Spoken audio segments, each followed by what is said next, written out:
देखो रिकॉर्डिंग का मैसेज क्या है, स्क्रीन शेयर है। Yes ma'am. Yes ma'am. अच्छा ठीक है, देखो आज हम लोग लास्ट क्लास में हम लोगों ने अकाउंट करेंट जो है वो कंप्लीट कर लिया था, ठीक है, इसमें जो भी था। आज हम लोग दूसरा चैप्टर स्टार्ट करेंगे।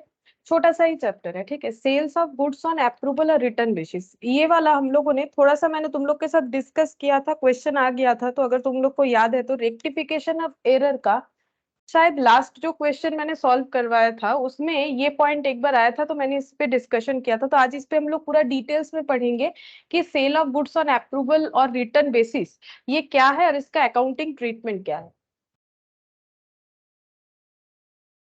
देखो, नाम क्या है, सेल ऑफ गुड्स, मतलब जो भी हम लोग बेच रहे हैं, लेकिन कैसे बेच रहे हैं, ऑन अप्रूवल और रिटर्न बेसिस। मतलब अगर सेलर को प्रोडक्ट, मतलब सेलर, सॉरी सेलर बोल रहे हैं, बायर को अगर प्रोडक्ट पसंद आ जाता है तो अपना अप्रूवल देगा, और अगर नहीं होता है तो वो रिटर्न कर देगा, जैसे कि आज के डेट पे ऑनलाइन में होता है। ऑनलाइन में सारे प्रोडक्ट तो रिटर्नेबल नहीं होते हैं, लेकिन बहुत सारे प्रोडक्ट ऐसे हैं कि जो रिटर्नेबल होते हैं, ठीक है। तो नॉर्मली क्या होता है कि हम लोग मान लो जैसे तुम लोगों ने एक कैलकुलेटर ही परचेस किया, ठीक है, अब उसमें अगर रिटर्न पॉलिसी है कि 10 डेज के अंदर रिटर्न कर देना है, तो तुम लोग को क्या करना है, 10 डेज के अंदर अगर पसंद नहीं आए तो रिटर्न करना है। लेकिन रिटर्न का भी कंडीशन होता है, ऐसा थोड़ी है कि कैलकुलेटर को यूज किए, उस पे मतलब उसको स्क्रैच कर दिया, ठीक है, या फिर उसमें थोड़ा बहुत जो है वो मतलब एज इट इज रिटर्न होना चाहिए। ऐसा नहीं है कि तुम लोगों ने उसे इस तरीके से मतलब मिसयूज किया उसका, ठीक है। मतलब बेसिकली ऐसा नहीं कि तुम लोग उसको यूज कर दो फिर दूसरे को रिटर्न कर दो, तो वो भी कोई बेवकूफ नहीं है कि रिटर्न ले लेगा, ठीक है। उनका प्रोडक्ट एज इट इज होना चाहिए। हो सकता है कि पसंद नहीं आया एज ए बायर हमको, लेकिन हम लोग ये नहीं कर सकते हैं कि दूसरे का चीज को यूज किया फिर उसको रिटर्न कर दिया, ऐसा नहीं चलेगा। नहीं पसंद आया एज इट इज रिटर्न करना है, उस वो जैसा प्रोडक्ट उन्होंने भेजा था वैसा ही हमें रिटर्न करना है। अगर हम लोग यूज करके उसको कुछ भी डैमेज करते हैं तो फिर वो रिटर्न नहीं होगा, ठीक है। लेकिन पहले जब ये ऑनलाइन सिस्टम नहीं था, उसके पहले तो इस तरीके से रिटर्न होता नहीं था। नॉर्मली सेल हो गया तो सेल, ठीक है, मतलब प्रोडक्ट तो रिटर्न बिल्कुल नहीं होगा, पैसा रिटर्न बिल्कुल नहीं होगा, जो कि आज के डेट पे पॉसिबल है, पैसा रिटर्न हो जाता है प्रोडक्ट रिटर्न होने पे। लेकिन पहले के डेट पे ऐसा नहीं था कि पैसा जो है रिटर्न हो जाता है। नॉर्मली क्या बोला जाता है, ठीक है आपको पसंद नहीं आया आप प्रोडक्ट वापस कर दीजिए, लेकिन पैसा तो वापस नहीं होगा, कभी कुछ और खरीद के लेके जाइएगा, ठीक है, ऐसा होता था। लेकिन अभी ऑनलाइन के जमाने पे हमें पैसा return as well as product return दोनों फैसिलिटीज जो है मिल मिल रहा है। लेकिन इसके पहले ये सेल और अप्रूवल और रिटर्न बेसिस सबसे ज्यादा किन के अंदर परफॉर्म होता था, मैन्युफैक्चरर और रिटेलर के अंदर, ठीक है। रिटेलर मतलब जो रिटेल स्टोर है वो तो मैन्युफैक्चरर से ही सामान लेते हैं, ठीक है। तो मैन्युफैक्चरर जब नया नया प्रोडक्ट बनाता है, जैसे मान लो किसी का ग्रोसरी शॉप है, तो varieties type of noodles biscuits ये सब रखा जाता होगा, ठीक है। जैसे कि दाल चावल ये सारी चीज। अब मान लो मैन्युफैक्चरर बोल रहे हैं आप ये वाले ब्रांड का बिस्किट्स रखिए, ये ज्यादा अच्छा ये बिकेगा, आप कस्टमर को तो अप्रोच तो करके देखिए। तो फिर रिटेलर बोलेगा नहीं हम तो दूसरे ही ब्रांड का बेचते हैं, ये क्यों ले। तो फिर मैन्युफैक्चरर ऐसा बोल सकता है आप रखिए ना, अगर कस्टमर को पसंद आएगा बिकता है सामान तो रखिए, नहीं होता है तो वापस कर दीजिएगा, ठीक है। नॉर्मली ये पहले मैन्युफैक्चरर और रिटेलर के बीच में होता था, लेकिन आज के डेट पे कंज्यूमर, डायरेक्ट कंज्यूमर के साथ भी सेलर का, रिटेलर्स के साथ कंज्यूमर का हो रहा है, स्पेशली ऑनलाइन के जमाने पे, ठीक है।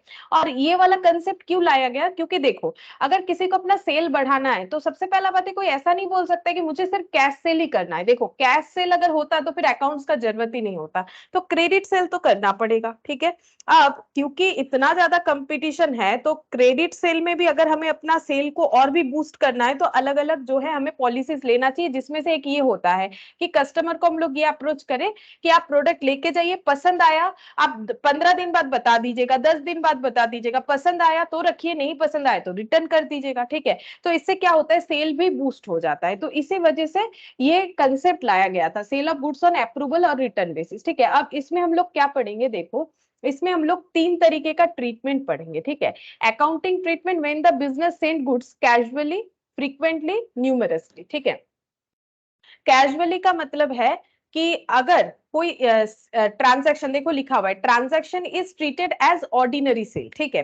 अगर हम लोग नॉर्मल जो क्रेडिट सेल करते हैं, यहाँ पर ऑर्डिनरी सेल का मतलब क्रेडिट सेल का ही मेनली बात हो रहा है। अगर हम लोग क्रेडिट सेल करते हैं, वैसे देखो ऑनलाइन पे तो क्रेडिट नहीं होता है, कैश ही होता है, हम लोग कैश देते हैं, कैश रिटर्न मिल जाता है, ठीक है। तो यहाँ पर कैसे होगा, देखो बोल रहा है कि transaction is treated as ordinary sale. अब क्रेडिट भी हो सकता है, कैश भी हो सकता है, लेकिन नॉर्मली तुम लोग को यहाँ पर सारे क्रेडिट बेसिस पे ही मिलेगा। मतलब हम लोगों ने जैसे ऑनलाइन वाला तो कैश सेल ही होता है ना, फिर उसके बाद हम लोग प्रोडक्ट रिटर्न करते हैं तो वो हमें पैसा रिटर्न कर देते हैं, ठीक है। ऑनलाइन में तो क्रेडिट सेल नहीं होता है कि हम लोग पहले प्रोडक्ट ले लेंगे, 10 दिन बाद रिटर्न करेंगे, पैसा भी पसंद आए तो तब देंगे, ऐसा नहीं होता है। लेकिन जो जिस कंसेप्ट में ये चैप्टर बना था, मतलब जो मैन्युफैक्चरर और रिटेलर के बीच में था, वहां क्रेडिट ही होता था। मतलब मैन्युफैक्चरर बोल रहा था कि आप दूसरे दूसरे ब्रांड का प्रोडक्ट रखिए, ये हम लोगों ने नया बनाया, रख के देखिए अच्छा लगता है कस्टमर को तो बिकेगा, तो आप रख लीजिएगा, ठीक है। तो ये क्रेडिट में था, बाद में पैसा दिया जाता था। लेकिन अभी ऑनलाइन में तो क्रेडिट में नहीं है, ऑनलाइन में हर एक चीज कैश में ही होता है। तो अगर हम लोग नॉर्मल सेल के तरह ट्रीट करते हैं, ये कब करेंगे, इस तरीके के सेल को नॉर्मल सेल के तरह कब ट्रीट करेंगे, अगर हमारा बिजनेस में इस तरीके का ट्रांजैक्शन कैजुअली होता है, मतलब कैजुअल, ठीक है। उतना मतलब फ्रीक्वेंट, मतलब ज्यादातर ऐसा ही सेल नहीं होता है, सेल ऑन अप्रूवल बेसिस पे सेल कैजुअली होता है, ठीक है। अगर फ्रीक्वेंटली होता है, मतलब बार बार अगर कोई ऑर्गेनाइजेशन इस तरीके का सेल करता है, तो क्या ट्रीटमेंट होगा।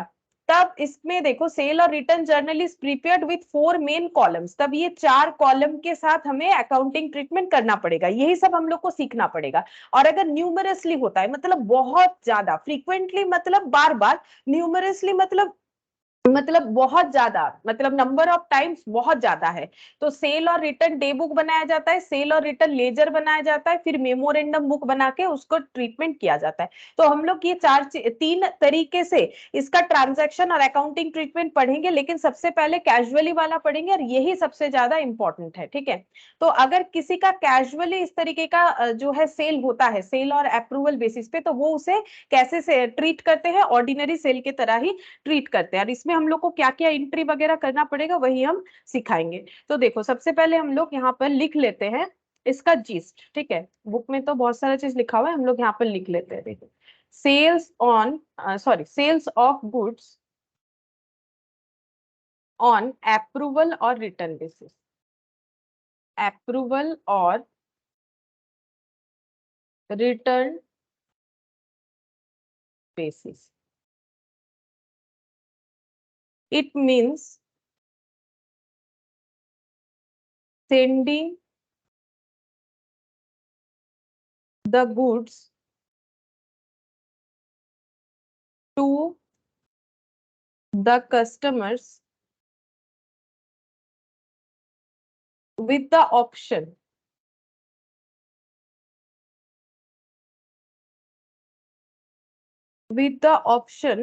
to return or retain, मतलब ऑप्शन रहेगा, पसंद आया तो रिटेन, नहीं आया तो रिटर्न, ठीक है। टू रिटर्न और retain then them within specified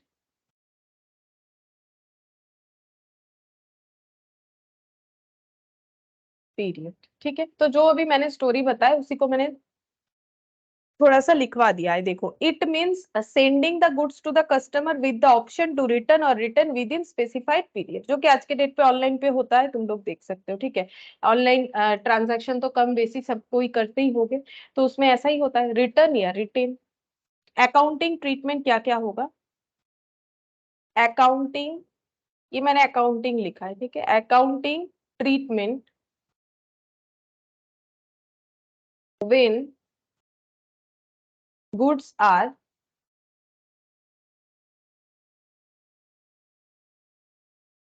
cell, क्या क्या अकाउंटिंग ट्रीटमेंट होगा।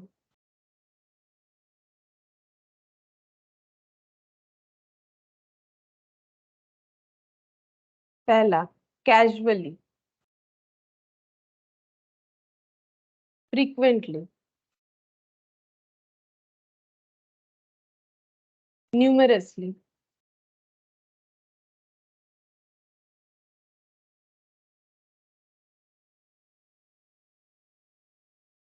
कैजुअली का मतलब होता है फ्यू, मतलब अगर डेली का 10 ट्रांजैक्शन होता है तो एक ऐसा ट्रांजैक्शन होता होगा फ्यू, बहुत कम। फ्रीक्वेंटली का मतलब होता है रेगुलरली, मतलब रोज एक ना एक ऐसा ट्रांजैक्शन हो ही जाता है। न्यूमरसली का मतलब होता है ऑलवेज, मतलब हमेशा इस तरीके का ही ट्रांजैक्शन अगर कोई बिजनेसमैन करता है या फिर कोई बिजनेस करता है तो न्यूमरसली। अगर रेगुलरली होता है तो ये फ्रीक्वेंटली कहलाता है, अगर कभी कभार होता है तो उसे कैजुअली बोला जाता है। अच्छा, फिर नेक्स्ट यहाँ पर लिखेंगे, इसमें क्या ट्रीटमेंट होगा। Transaction is treated as ordinary sale। अभी जैसे मैंने बोला भी तुम लोग को कि इसमें हम लोग ऑर्डिनरी सेल के तरह ही ट्रीटमेंट करेंगे। दूसरा है फ्रीक्वेंटली का मतलब सेल्स और रिटर्न, सेल्स और रिटर्न जर्नल और day book is prepared with 4 column. ठीक है, यहाँ पर सेल्स जर्नल या यहाँ पर सेल्स और रिटर्न जर्नल बनेगा या डे बुक बनेगा जिसे बोला जाता है, उसे 4 कॉलम के थ्रू से बनाना पड़ेगा। ये सब जब हम लोग करेंगे ना तब देख लेंगे कैसे करके होगा, अभी लिख लेते हैं ताकि हमारे पास चैप्टर का पूरा ओवरव्यू एक ही जगह पे रहे। तो 4 कॉलम्स बनेगा, तो क्या क्या कॉलम्स बनेगा उसका नाम हम लिखवा देते हैं। यहाँ पर होगा, पहला कॉलम होता है goods Saint on approval. Next goods return column, goods approval column और बैलेंस। नेक्स्ट यहाँ पर न्यूमरसली होगा तो अकाउंटिंग ट्रीटमेंट क्या होगा। न्यूमरसली होने से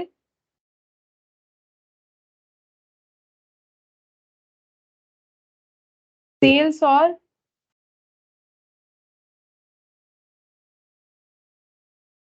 रिटर्न डे बुक, सेल्स और return laser.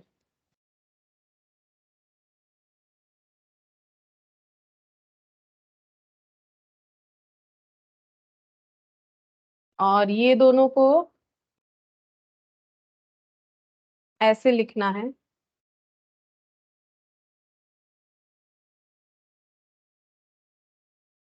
Treated as memorandum book, treated as memorandum book.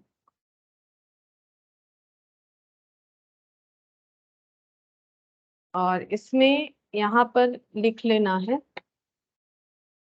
These are not a part of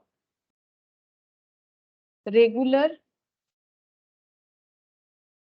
books of account, regular books of accounts. ठीक है, इसमें हाइफन देके लिख लेना है, these are not a part of regular books of account. तुम थोड़ा सा ऐसा कर देते हैं, दीज आर नॉट, ये लिखा है मैंने, अगर नहीं दिख रहा है तो दीज आर नॉट ए, ओ नीचे लिखा हुआ है a part of regular books of accounts, ये लिख लेना है, these are not a part of regular books of accounts. ठीक है, तो आज हम लोग ये वाला ट्रीटमेंट करेंगे। ठीक है, ये सब तो नेक्स्ट दिन ही हो पाएगा, आज हम लोग सिर्फ ये वाला करेंगे, सबसे ज्यादा इंपॉर्टेंट यही वाला है। अच्छा, अब कैजुअली और अगर ये पॉइंट कैजुअली वाला पॉइंट डील करते हैं तो उसमें हमें क्या क्या सीखना पड़ेगा, देखो। तो अभी हम लोग सीखेंगे when business sends goods casually on sales और रिटर्न बेसिस। अच्छा, तो यहां पर कैसे होगा ट्रांजैक्शन, ऐसे करके हम लोग सीखेंगे। देखो सबसे पहले क्या होगा, जैसे मान लो एक फाइनेंशियल ईयर ले लेते हैं, दैट इज 1 अप्रैल से लेके 1 अप्रैल 2022 से लेके 31 मार्च 2023 तक का ले लेते हैं। ठीक है, ये देखते हैं कितना तक मुझे लिखना पड़ेगा, शायद इसको और भी ज्यादा लिखना पड़े तो हम एंड वाला बाद में लिखते हैं। ठीक है, तो यहाँ पर मान लो ये फर्स्ट डेट पे, अब डेट कोई भी हो सकता है, हम जस्ट एक स्टोरी से बताने का कोशिश कर रहे हैं। 1 अप्रैल 2022 को मान लो goods sale on approval basis. ठीक है, इस डेट पे गुड्स भेजा गया है कस्टमर को, goods sold on approval basis पे भेजा गया। अप्रूवल बेसिस का मतलब पसंद आया तो रखो, नहीं पसंद आया तो स्पेसिफाइड टाइम के अंदर वापस कर दो। ठीक है, और अगर हम लोग क्या पढ़ रहे हैं, अगर हम लोग पढ़ रहे हैं कैजुअली, इसका ट्रीटमेंट क्या होगा, तो देखो यहाँ लिख पाए मैंने, कैजुअली इसे ऑर्डिनरी सेल की तरह ही ट्रीट करना है। तो सेल का एंट्री क्या होता है, डेटर टू सेल। ठीक है, तो हम लोग इसको क्या लिखेंगे, डेटर टू सेल लिख सकते हो, या फिर डेटर को अभी बोला जाता है ट्रेड रिसीवेबल। एक ही बात है, डेटर यानी जिससे मुझे पैसा मिलने वाला है, ट्रेड रिसीवेबल यानी जिससे मुझे पैसा मिलेगा। ठीक है, ट्रेड का मतलब बिजनेस और रिसीवेबल मतलब जिससे पैसा मिलेगा। Trade receivable account debit. अच्छा यहाँ ना जगह मुझे थोड़ा, तुम लोग लिखो ट्रेड रिसीवेबल। ठीक है, हम इसको थोड़ा सा छोटा छोटा लिखेंगे, trade receivable account debit, trade receivable account debit. जैसे डेटर टू सेल होता है वही डेटर की जगह ट्रेड रिसीवेबल। ठीक है, और यहाँ पर लिखेंगे बीइंग, क्योंकि जर्नल बेस्ड चैप्टर है तो नरेशन हम लोग को लिखना पड़ेगा। ठीक है, नहीं तो नंबर नहीं मिलता है। देखो जो रूल्स है वो तो फॉलो करना पड़ेगा, लेकिन अभी प्रैक्टिस के लिए हमेशा नरेशन लिखे ऐसा जरूरी नहीं है, लेकिन लिखना पड़ेगा, एग्जाम में तो जरूर लिखना पड़ेगा।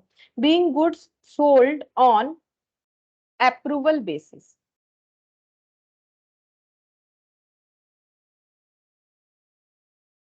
ठीक है, ऑर्डिनरी सेल का ट्रीटमेंट हो गया। अच्छा, अब मान लो आगे जाके गुड्स रिटर्न हो गया, तो सपोज ऐसा हुआ, goods return bye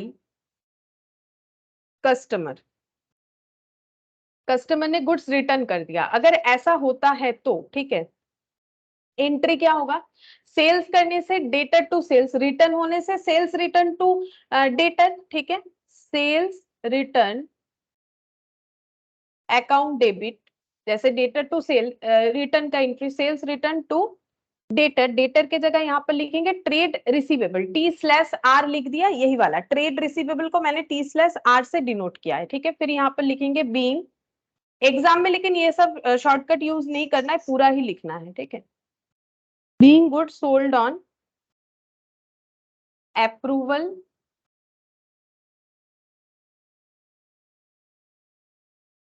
is return. अगर जो गुड्स बेचा गया था कस्टमर को वो अगर रिटर्न हो गया तो ये एंट्री होगा। और अगर मान लो कस्टमर ने अप्रूव कर लिया, देखो दो ही कंडीशन हो सकता है, या तो कस्टमर को पसंद आया तो वो रख लेगा, और अगर नहीं पसंद आया तो वापस कर देगा। ठीक है, और अगर मान लो कस्टमर अप्रूव कर दिया, ये सब हम अलग अलग कंडीशन बता रहे हैं। देखो रिटर्न के बाद तो अप्रूव नहीं कर सकता, मतलब ये मत सोचो ये हुआ फिर ये हुआ। सेल करने के बाद या तो कस्टमर रिटर्न कर सकता है या तो कस्टमर रख सकता है। अगर कस्टमर रख लिया, ठीक है, कस्टमर को पसंद आया, कस्टमर ने अगर रख लिया तो क्या होगा, तो यहां पर लिखना पड़ेगा, ये बात बहुत ही अच्छे से ध्यान में रखो, नो एंट्री। ठीक है, नो एंट्री, क्यों, क्योंकि सेल का एंट्री तो पहले हो ही चुका है, इसका रीजन समझो, सेल का एंट्री पहले हो ही चुका है, लेकिन सेल जो है वो ऐसा सेल था कि पता नहीं अगर कस्टमर रिटर्न कर दे तो हो सकता है कि वो मुझे सेल, मतलब वो मेरा सेल ना हो, इसीलिए क्या होगा, अगर कस्टमर अप्रूव करता है तो कोई एंट्री नहीं, क्योंकि सेल का अप्रूवल मिलने से तो सेल का ही एंट्री होगा, जो ऑलरेडी किया हुआ है, तो फिर दोबारा करेंगे तो डबल सेल हो जाएगा ना। तो ऐसे जो sale on approval basis sale होता है, जहां पर हम लोग कैजुअल ट्रीटमेंट करते हैं इसका, यानी कि एक्चुअल सेल के तरह ट्रीट करते हैं, तो वहां पर अप्रूव होने पे कोई एंट्री का जरूरत नहीं है, क्योंकि ऑलरेडी एंट्री हो चुका होता है। ठीक है, और रिटर्न हुआ तो ये वाला एंट्री होगा। तो ये तीन कंडीशन हो सकता है। अच्छा, दूसरा यहाँ पर और क्या होगा, इंक्रीज इन सेलिंग प्राइस, ये बताते हैं क्या पॉइंट है, लिख लेते हैं पहले। नेक्स्ट क्या हो सकता है, इंक्रीज इन सेलिंग प्राइस, यहां पर लिखा मैंने इंक्रीज इन सेलिंग प्राइस। देखो ये कैसा ये कैसा सिचुएशन है, जैसे मान लो कि पहले हम लोगों ने डेटर को कोई प्रोडक्ट सेल किया था अप्रूवल बेसिस पे और बोला था कि वो 100 रुपए का है, ठीक है। 100 रुपए का एक प्रोडक्ट बेच दिया, ठीक है। मान लो 500 रुपए का एक कैलकुलेटर ही बेचा, ठीक है, कैलकुलेटर बेचा, बोला कि आप ये लेके जाओ, बहुत अच्छा कैलकुलेटर है, और अगर आपको पसंद आया तो रखो, नहीं पसंद आया तो मत देना, आप 10 दिन इसको मतलब 10 दिन के अंदर आप मुझे रिटर्न कर देना अगर नहीं पसंद आया तो, ठीक है। 10 डेज स्पेसिफाइड टाइम दे दिया गया, 500 रुपए का कैलकुलेटर, ठीक है। अब मान लो कस्टमर को पसंद आया, वो अप्रूवल के लिए जो है कंफर्मेशन दे रहा है, तो फोन करेगा या कुछ कैसे भी करके इन्फॉर्म तो करेगा कि हाँ मुझे पसंद आया, मुझे लेना है। अगर 10 दिन के बाद वो बोलेगा तो फिर उसे पसंद नहीं भी आया तो लेना पड़ेगा, जैसे ऑनलाइन में होता है कि अगर रिटर्न जो 15 डेज है वो अगर हम लोग क्रॉस कर जाते हैं तो रिटर्न नहीं होगा, उसी टाइम के अंदर ही रिटर्न करना पड़ेगा। अगर नहीं कर पाएंगे तो वो खरीदना पड़ेगा, चाहे पसंद आए चाहे नहीं पसंद आए,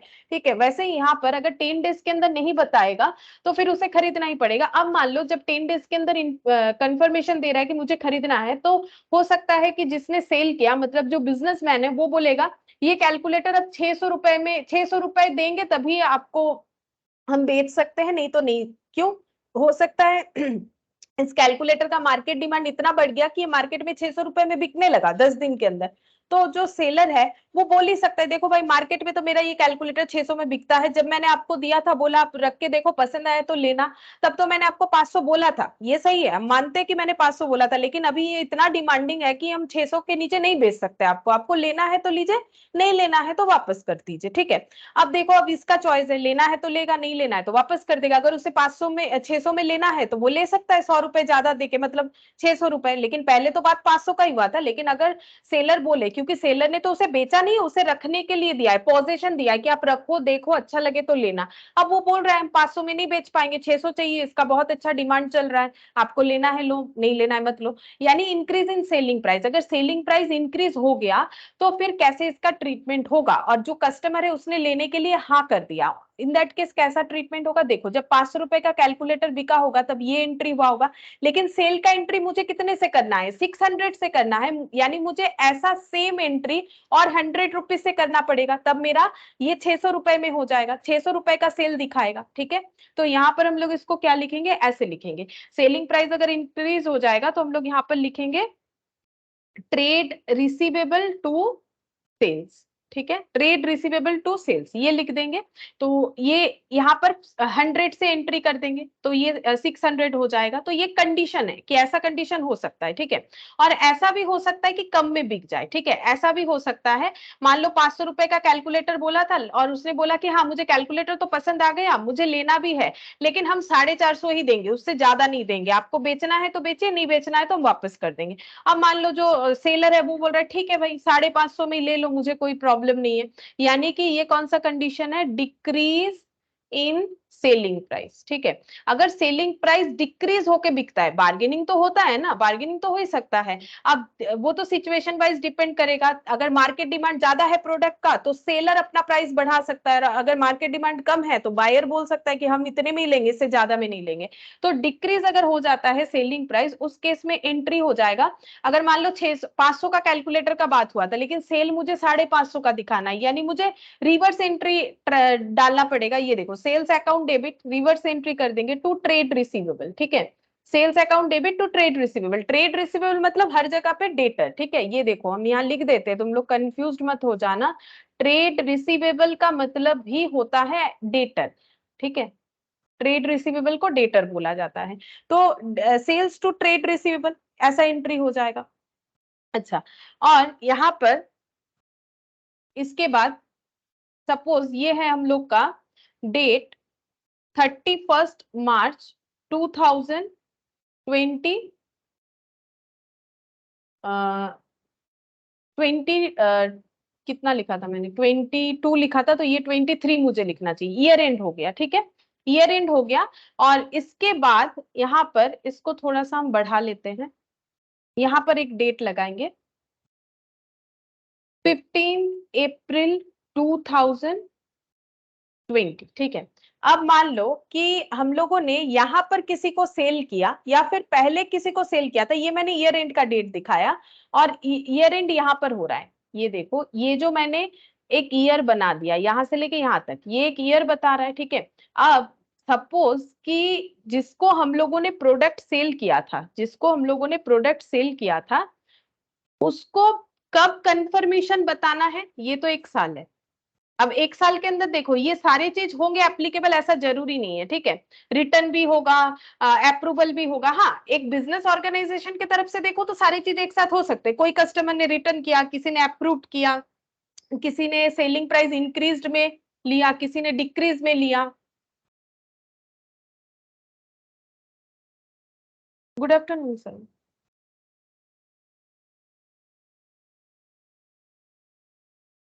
good afternoon sir. Good afternoon ma'am. अच्छा, अब देखो यहाँ पर क्या हुआ कि सेल करने के बाद ईयर एंड हो गया, ठीक है। सपोज कहीं पर सेल किया, जैसे मान लो कोई भी एक डेट ले लेते हैं, इसके बीच में कोई भी एक डेट ले लो जहां पर सेल ऑन अप्रूवल बेसिस पे सेल हुआ और हम लोगों ने सेल का एंट्री पास कर दिया, ठीक है। और जिसको टाइम दिया गया है जो कस्टमर को कि आपको कब बताना है, वो मान लो ये वाला है स्पेसिफाइड टाइम, ठीक है। इसी टाइम के अंदर अगर किसी कस्टमर को बताना है कि उसे प्रोडक्ट रखना है कि नहीं रखना है, तो जो बिजनेसमैन है उसके लिए प्रॉब्लम क्या होगा, ईयर एंड तो हो गया, ठीक है। ईयर एंड हो गया, ईयर एंड होने से क्या बनता है, ट्रेडिंग पीएल बैलेंस शीट, ठीक है। अब ये जो बिजनेसमैन है वो अपना ट्रेडिंग अकाउंट बनाएगा, ठीक है। अब ट्रेडिंग अकाउंट में क्या क्या लिखेगा, ट्रेडिंग अकाउंट में लिखेगा कुछ ऐसे, देखो ओपनिंग स्टॉक है तो ओपनिंग स्टॉक लिखेगा, ठीक है।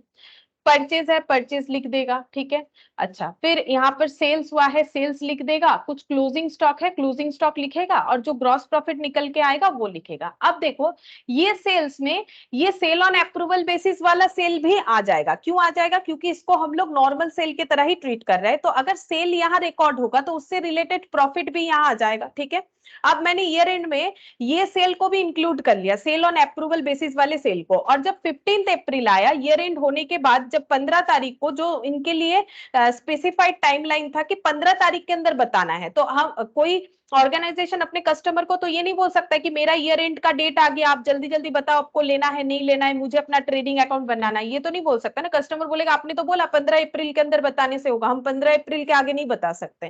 तो फिर 15 अप्रैल में ये कस्टमर आके बोल रहा है मुझे प्रोडक्ट नहीं लेना है, मुझे रिटर्न करना है। अब गलत क्या हो गया, अब क्योंकि सेल यहाँ इंक्लूडेड है तो ग्रॉस प्रॉफिट यहाँ उसके साथ जो है ट्रीट होके आ गया। अगर मैंने यहाँ पर सेल को इंक्लूड किया है, मैं यहाँ पर हर तरीके को सेल को लिखा है, मान लो कैश सेल भी लिख सकते, क्रेडिट सेल भी, और सेल ऑन अप्रूवल बेसिस। अब कैश क्रेडिट सेल का क्या है, वो तो नॉर्मल सेल है, उसका प्रॉफिट तो रिकॉर्ड जरूर करेंगे, लेकिन जो अप्रूवल बेसिस वाला है उसमें प्रॉब्लम क्या हुआ, उसको ये रिटर्न कर दे रहा है कस्टमर, ठीक है। अब क्या होगा, अब ये जीपी तो गलत दिख रहा है, ज्यादा दिख रहा है, क्योंकि यहाँ पर अप्रूवल बेसिस वाला सेल भी इंक्लूडेड है। तो इस केस में क्या करना चाहिए कि अगर अप्रूवल का डेट हमारे जो ईयर एंड के डेट को क्रॉस करके चला जा रहा है, उस केस में क्योंकि ये सेल कंफर्म सेल नहीं होता है, तो हम लोग इसका रिवर्स एंट्री कर देंगे, ठीक है। मतलब हम लोग इस सेल को कैंसिल कर देंगे और उस स्टॉक को बोलेंगे कि क्लोजिंग स्टॉक, लेकिन कस्टमर के पास पड़ा हुआ क्लोजिंग स्टॉक, इस तरीके से ट्रीटमेंट करेंगे। इससे हमारा ट्रेडिंग जो है वो सही बनेगा। सेल्स में जो है सेल ऑन अप्रूवल बेसिस का सेल नहीं दिखाना है, मतलब रिवर्स एंट्री पास करेंगे सेल का। इससे क्या होगा, जीपी मेरा सही सही दिखेगा, ठीक है। और कस्टमर का जो स्टॉक हम लोग कस्टमर के पास रखे हुए हैं कि पता नहीं वो रिटर्न करे कि सेल कर दे, तो हम लोग क्या करेंगे, उसको closing stock line with customer बोल के ट्रीट कर देंगे, ठीक है। तो हम लोग कैसे लिखेंगे, देखो मैंने ये क्या समझाया कि अगर ईयर एंड होने के बाद का स्पेसिफाइड डेट है कस्टमर के कंफर्म करने के लिए, तो उस केस में हम लोग को कैसे ट्रीटमेंट करना चाहिए वो हम बता रहे। तो इन्वेंट्री इज रिकॉर्डेड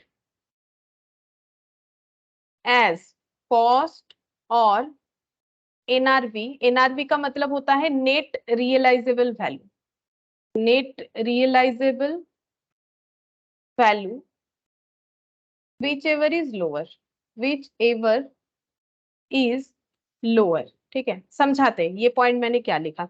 तो सबसे पहला बात है कि अगर हम लोग का स्पेसिफाइड टाइम आ रहा है ईयर एंड होने के बाद, तो हम लोग क्या करेंगे, हम लोग यहाँ पर जब फाइनल अकाउंट्स बनेगा तो यहाँ पर हम लोग क्या करेंगे, रिवर्स एंट्री डालेंगे सेल के लिए। तो देखो ऐसे लिखेंगे, एंट्री क्या हो जाएगा, reverse entry for sale on approval basis. When, ये कब करना है, when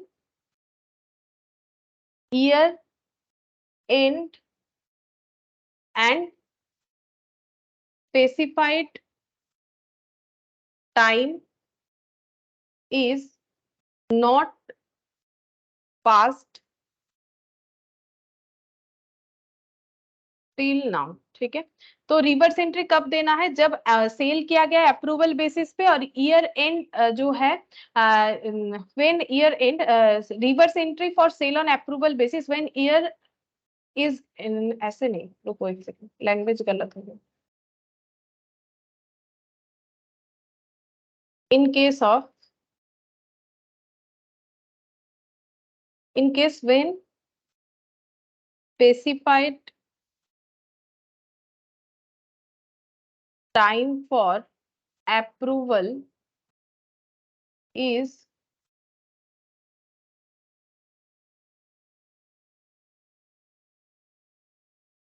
reverse entry for sale on approval basis in case when specified time for approval is not, इसको क्या लिखें, specified time for approval is not, एक second,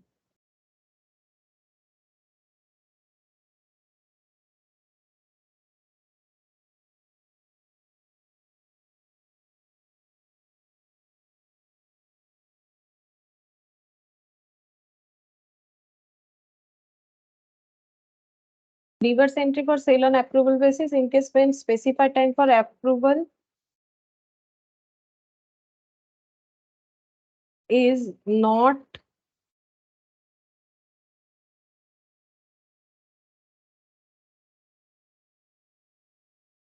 not come लिख दो, चलो अभी मुझे कुछ लैंग्वेज नहीं आ रहा है।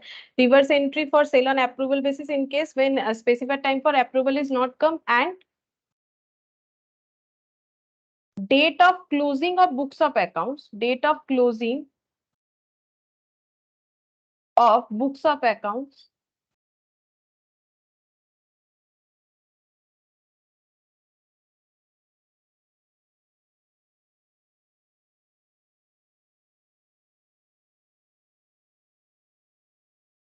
already, ठीक है, तुम लोग अपने हिसाब से लिख लेना, ठीक है, शायद मेरा लैंग्वेज उतना ठीक नहीं हुआ। तो हम ये कहना चाह रहे हैं कि reverse entry for sale on approval basis in case when specified time for approval is not come and date of closing of books of accounts is already come, तब क्या करना पड़ेगा, यहाँ पर हम लोग इसका रिवर्स एंट्री देंगे। तो रिवर्स एंट्री कैसे हो जाएगा, ट्रेड, ये देखो जब सेल किए तो ट्रेड रिसीवेबल टू सेल, और जब रिवर्स एंट्री करेंगे तो sales account debit to trade receivable. ठीक है, रिवर्स एंट्री देंगे और उसके साथ साथ हम लोग दूसरा एंट्री क्या देंगे, उसको क्लोजिंग स्टॉक दिखाएंगे। पहला तो ये एंट्री देंगे, सेकंड एंट्री हम लोग उस स्टॉक को क्लोजिंग स्टॉक दिखाएंगे, क्योंकि कुछ तो दिखाना पड़ेगा। जो स्टॉक हम लोगों ने कस्टमर को रिटर्न और अप्रूवल बेसिस पे बेचा था उसको पहले सेल दिखाया, ईयर एंड आ गया, अब अगर उसको सेल रिकॉर्ड करेंगे तो उसका जीपी भी ट्रेडिंग में आएगा, लेकिन बाद में अगर कस्टमर ने ना बोल दिया तो क्या होगा। तो इससे अच्छा है कि सेल को कैंसिल कर देते हैं और उसको क्लोजिंग स्टॉक दिखा देते हैं। तो उसका एंट्री क्या लिखना पड़ेगा, उसका एंट्री हम लोग लिखेंगे closing stock line with customer, ऐसे करके लिखेंगे। इन्वेंट्रीज ऐसे लिख सकते हो, स्टॉक को इन्वेंट्रीज बोला जाता है, inventories with customer on sales और रिटर्न, ऑन सेल्स और रिटर्न अकाउंट, मतलब सेल्स और रिटर्न बेसिस पे जो प्रोडक्ट हम लोगों ने बेचा था उसका स्टॉक टू ट्रेडिंग। ठीक है, ये ट्रेडिंग अकाउंट में लिख रहे हैं तो टू ट्रेडिंग। अब यहाँ पर एंट्री किससे होगा, वही मैंने यहाँ पर लिखवाया है, inventory is recorded as cost और NRV whichever is lower. मतलब किस में रिकॉर्ड करना है, प्रोडक्ट का कॉस्ट वैल्यू और net realisable value whichever is lower. अब नेट रियलाइजेबल वैल्यू क्या होता है, तो ये हम लोग देखो क्वेश्चन के साथ भी समझ सकते हैं। नेट रियलाइजेबल वैल्यू मतलब उस स्टॉक को बेच के जितना पैसा हमें मिल सकता है, that is net realisable value. तो जो लोअर होगा उस पे हमें रिकॉर्ड करना है। कॉस्ट का मतलब उस स्टॉक को जितने में खरीदा गया था। इस पॉइंट को अभी इतना बोलेंगे तो नहीं समझ में आएगा। कॉस्ट और एनआरवी अभी हम लोग एक एक क्वेश्चन करेंगे तो समझ में आ जाएगा कॉस्ट और NRV whichever is lower का मतलब क्या होता है। ठीक है, तो हम लोग को इस तरीके से ट्रीटमेंट करना पड़ेगा। तो जितना अभी हमें क्वेश्चन करने के लिए चाहिए उतना तो मैंने तुम लोग को बता ही दिया, इससे ज्यादा हमें और कुछ नहीं चाहिए। अभी हम लोग जो है इस पे क्वेश्चन चेक करके देख सकते हैं कि कैसा क्वेश्चन आएगा। देखो ये देखो पहला क्वेश्चन यहाँ पर क्या बोला है, CE sends goods to his customer on sale और रिटर्न बेसिस। ठीक है, सेल और रिटर्न बेसिस में गुड्स भेजा गया है। The following transaction took place during 2016। 2016 में कुछ ट्रांजैक्शन हुआ है। सितंबर 15 को send goods to customer on sales और return basis at cost plus 33 and 1/3%। मतलब हम लोग अगर किसी को कुछ भी सेल करेंगे तो ऑब्वियसली प्रॉफिट लगा के सेल करेंगे। एक मान लो हम लोगों ने एक पेन खरीदा 10 रुपए का, तो उसको मान लो 1 रुपए लगा के 11 में बेच रहे हैं, तो 10 को क्या बोला जाएगा कॉस्ट, और 1 को क्या बोला जाएगा प्रॉफिट, और 11 को क्या बोला जाएगा सेल प्राइस। ठीक है, तो यहाँ पर जो गुड्स भेजा गया है बेचने के लिए वो कैसे भेजा गया है, कॉस्ट प्लस 33 एंड 1/3% पे भेजा गया है। तो ये क्या है, ये है सेल प्राइस। कैसे पता चला, लैंग्वेज पढ़ के देखो क्या बोल रहा है, कैसे पता चलेगा कि ये कॉस्ट दिया हुआ है कि सेल प्राइस दिया हुआ है।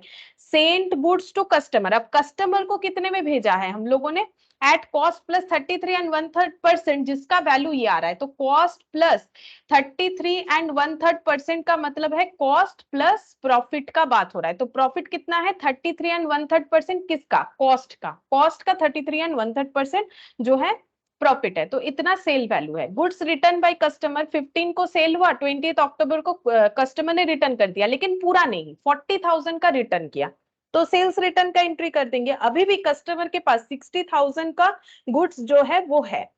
अब यहाँ पर बोल रहे हैं receipt letter for approval from customer. अब जो यहाँ पर देखो 1 लाख का सेल हुआ था, ठीक है, इसमें से 40,000 रिटर्न हो गया, तो कस्टमर के पास कितना पड़ा हुआ है 60,000 का प्रोडक्ट, जिसमें से 40,000 के लिए अप्रूवल आ गया। तो अप्रूवल पे कोई एंट्री करने का जरूरत नहीं, क्योंकि वो एंट्री तो ऑलरेडी डन है 1 लाख में, वो एंट्री तो ऑलरेडी उसमें डन है। ठीक है, और उसके बाद ये देखो goods with customer awaiting approval. Goods जो है, गुड्स जो है वो कस्टमर जो है एवेटिंग फॉर अप्रूवल, मतलब जो है यहाँ पर देखो 20,000 का जो है वो अप्रूवल के लिए वेट कर रहा है। ये देखो 60,000 में से 40,000 का अप्रूवल मिल गया, तो बाकी जो 20,000 है इसका अप्रूवल जो है अभी तक नहीं मिला है। मतलब अभी टाइम होगा, अभी तक कस्टमर ने नहीं बताया है। एवेटिंग मतलब क्या, जो सेलर है उसको वेट करना पड़ेगा, अभी तक स्पेसिफाइड डेट नहीं आया है कि वो अपना अप्रूवल दे दे। तो सीई रिकॉर्ड सेल और return basis transaction as ordinary sale. बोल रहे सीई ने रिकॉर्ड किया है सेल और return as ordinary sale. Question में हमें जब तक नहीं बताएगा कि कैसा है तो हम लोग इसको कैसे ट्रीट करेंगे, मतलब ये जो सेल और रिटर्न बेसिस है ये ऑर्डिनरी सेल की तरह ट्रीट किया है, मतलब कैजुअली। ऑर्डिनरी सेल का मतलब होता है कैजुअली, तो कैजुअली सेल पे जो ट्रीटमेंट होता है वही वाला हम लोग यहाँ पर करने वाले हैं। You are required to pass the necessary journal entries in the books of CE, assuming that accounting year close on 31st December 2016। 31st December 2016 का एंट्री हमें करने के लिए बोला गया। ठीक है, तो हम लोग इसमें एंट्री करते हैं। देखो एक सेकंड रुको, हाँ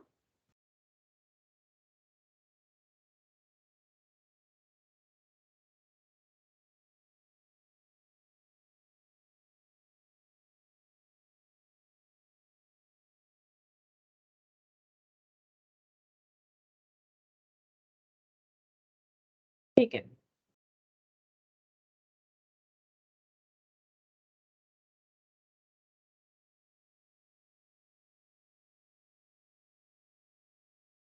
पहला question, in the books of CE journal entries. ठीक है, इसमें ना हम पूरा फॉर्मेट के साथ करवा देते, बाकी क्वेश्चन हम नॉर्मल दिखा देंगे कैसे होगा। ठीक है, date, particulars, ledger folio, debit, credit.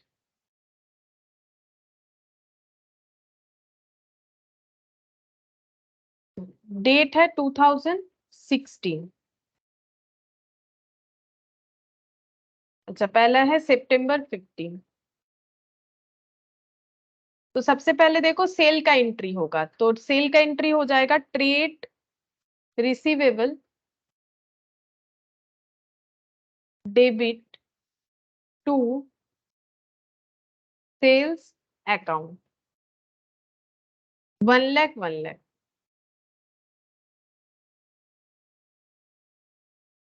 being goods sent to customer on sales और रिटर्न बेसिस। ठीक है, ये सेल का एंट्री हो गया। नेक्स्ट क्या ट्रांजैक्शन बोला है, 20 अक्टूबर को 40,000 का गुड्स रिटर्न हो गया, तो अब रिटर्न का एंट्री देंगे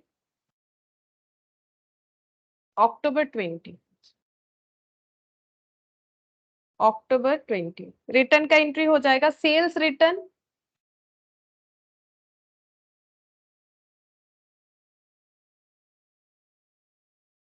टू ट्रेड रिसीवेबल। कितने का रिटर्न हुआ है, 40,000, तो यहाँ पर लिखेंगे 40,000।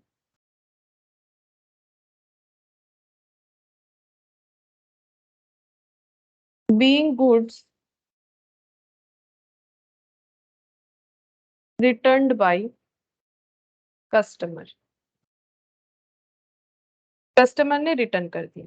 अच्छा, इसके बाद रिसिप्ट लेटर ऑफ अप्रूवल 25 नवंबर को अप्रूवल लेटर आया है, तो यहाँ पर देखो 25 नवंबर लिख के नवंबर 25 लिख के हम लोग लिखेंगे यहाँ पर नो एंट्री। ठीक है, क्यों नो एंट्री, क्योंकि देखो सेल हुआ था 1 लाख का, उसमें से 40,000 हम लोगों ने रिवर्स कर दिया क्योंकि कस्टमर ने रिटर्न कर दिया। अभी सेल कितना दिख रहा है, 60,000।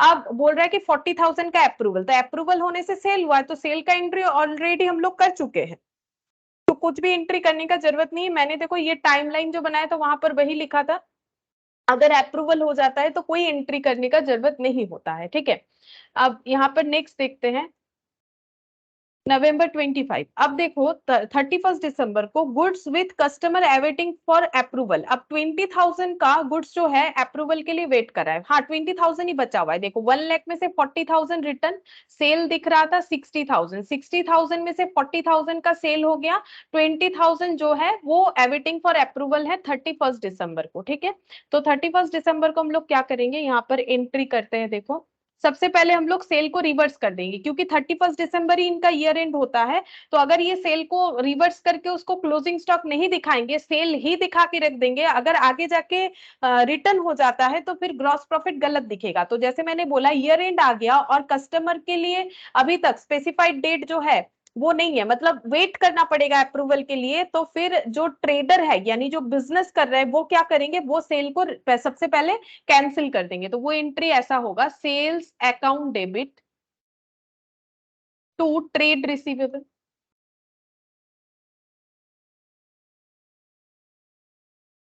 Twenty thousand. तो जैसे ही सेल कैंसिल हो गया उसको अब हमें दिखाना क्या है, उस स्टॉक को हमें क्लोजिंग स्टॉक दिखाना है। क्लोजिंग स्टॉक को क्या लिखेंगे, inventories with customer on sales और return debit to trading account. अच्छा, अब इसमें रिकॉर्ड कैसे करना है, अब ये चीज सिखाएंगे। देखो कैसे रिकॉर्ड करना है, कॉस्ट और NRV whichever is lower में। ठीक है, अच्छा अब देखो इसके लिए हम लोग बनाएंगे एक वर्किंग नोट। तो वर्किंग नोट में देखो क्या करना है,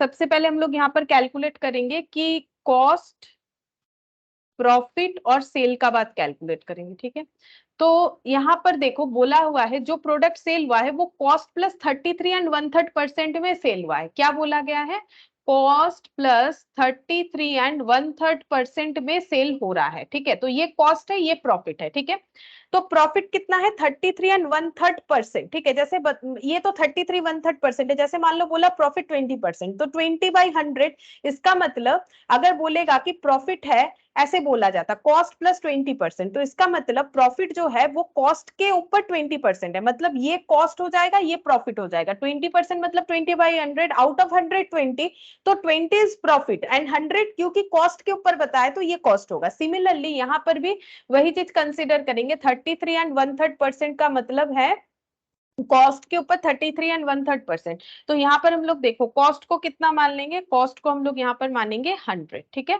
कॉस्ट के ऊपर बोला है, प्रॉफिट कितना 33 एंड 1/3%। अब देखो परसेंट का जो 100 है वो तो मैंने यहाँ लिख दिया, ठीक है। तो ये कितना हो जाएगा 33 एंड 1/3, ठीक है। अच्छा, तो सेल वैल्यू कितना हो जाएगा, सेल वैल्यू हो जाएगा 100 प्लस 33 एंड 1/3, ठीक है। क्योंकि कॉस्ट में प्रॉफिट ऐड होगा तभी तो सेल पता चलेगा, ठीक है। अब हम लोग इसको कैसे कैलकुलेट करेंगे, देखो यहाँ पर इसका ये 100 हो गया, इसको अगर सॉल्व करेंगे तो ये हो जाएगा 100/3, और इसको सॉल्व करेंगे तो ये हो जाएगा 100/3, ऐसे रहेगा, ठीक है।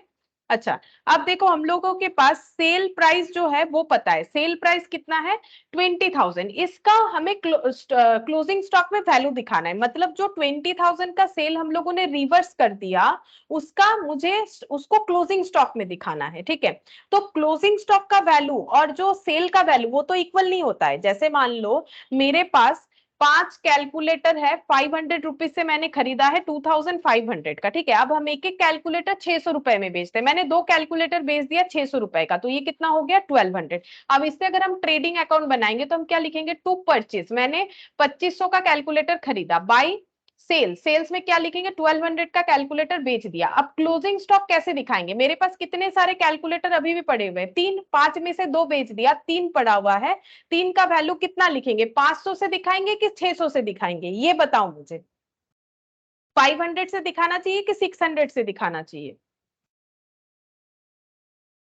बोलो। जो परचेस किया वो तो इतना, मैंने इतने से कैलकुलेटर मार्केट से परचेस किया, फिर 2 कैलकुलेटर बेच दिया 600 करके, मेरे पास अभी 3 कैलकुलेटर बचे हुए हैं, तो मुझे इसको कितने में दिखाना चाहिए, 500 से कि 600 से। एक एक कैलकुलेटर मेरे पास जो 3 कैलकुलेटर पड़ा हुआ है उसका हम क्या वैल्यू दिखाएं, उसको हम 500 से दिखाएं कि 600 से दिखाएं। 600। 600 से अगर दिखाएंगे तो गलत क्या है, देखो तो मुझे पहले बताओ इसको बेच के प्रॉफिट कितना हुआ, एक एक कैलकुलेटर को बेच के प्रॉफिट कितना हुआ। कितना कैलकुलेटर बेचा मैंने, 2 कैलकुलेटर, एक एक कैलकुलेटर पे प्रॉफिट कितना है, 500 का अगर 600 में बिक रहा है तो फिर एक एक कैलकुलेटर पे प्रॉफिट कितना है 100। तो ये कितना हो जाएगा ग्रॉस प्रॉफिट 200, ठीक है। अब दोनों को ऐड करो, कितना हो गया 2700, इधर भी ऐड करते हैं 2700, तो बैलेंस करके कितना आना चाहिए पहले बताओ, बैलेंस करके कितना आएगा, ट्रेडिंग बन रहा है ना, तो 1200 और 2700 बैलेंस करके कितना आएगा 1500, ठीक है। तो अगर 600 लगाएंगे ये तो 1800 हो जाएगा, ट्रेडिंग बैलेंस नहीं होगा, पहला बात, ठीक है। लेकिन ये तो कोई एक्सप्लेनेशन नहीं हुआ कि ट्रेडिंग बैलेंस नहीं होगा तो हम लोग यहाँ पर 600 के जगह 500 लगा देंगे, बात ये नहीं है।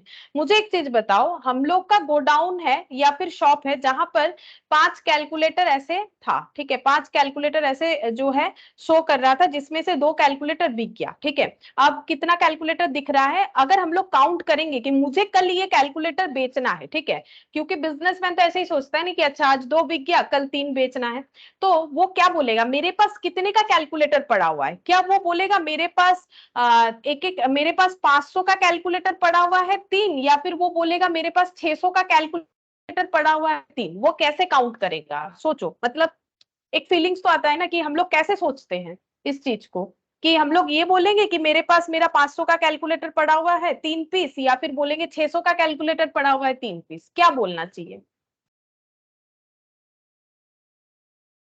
कितना पैसा फंसा हुआ है कैलकुलेटर में, वही ना मेरा पैसा होगा, 100 तो मुझे कमाना है, 100 तो मेरा प्रॉफिट है, मेरा कितना पैसा फंसा हुआ है, इन्वेस्टमेंट कितने का है, कॉस्ट कितना है, ये तो सेल प्राइस है, ठीक है, ये सेल प्राइस है, ये क्या है, कॉस्ट प्राइस है, ठीक है।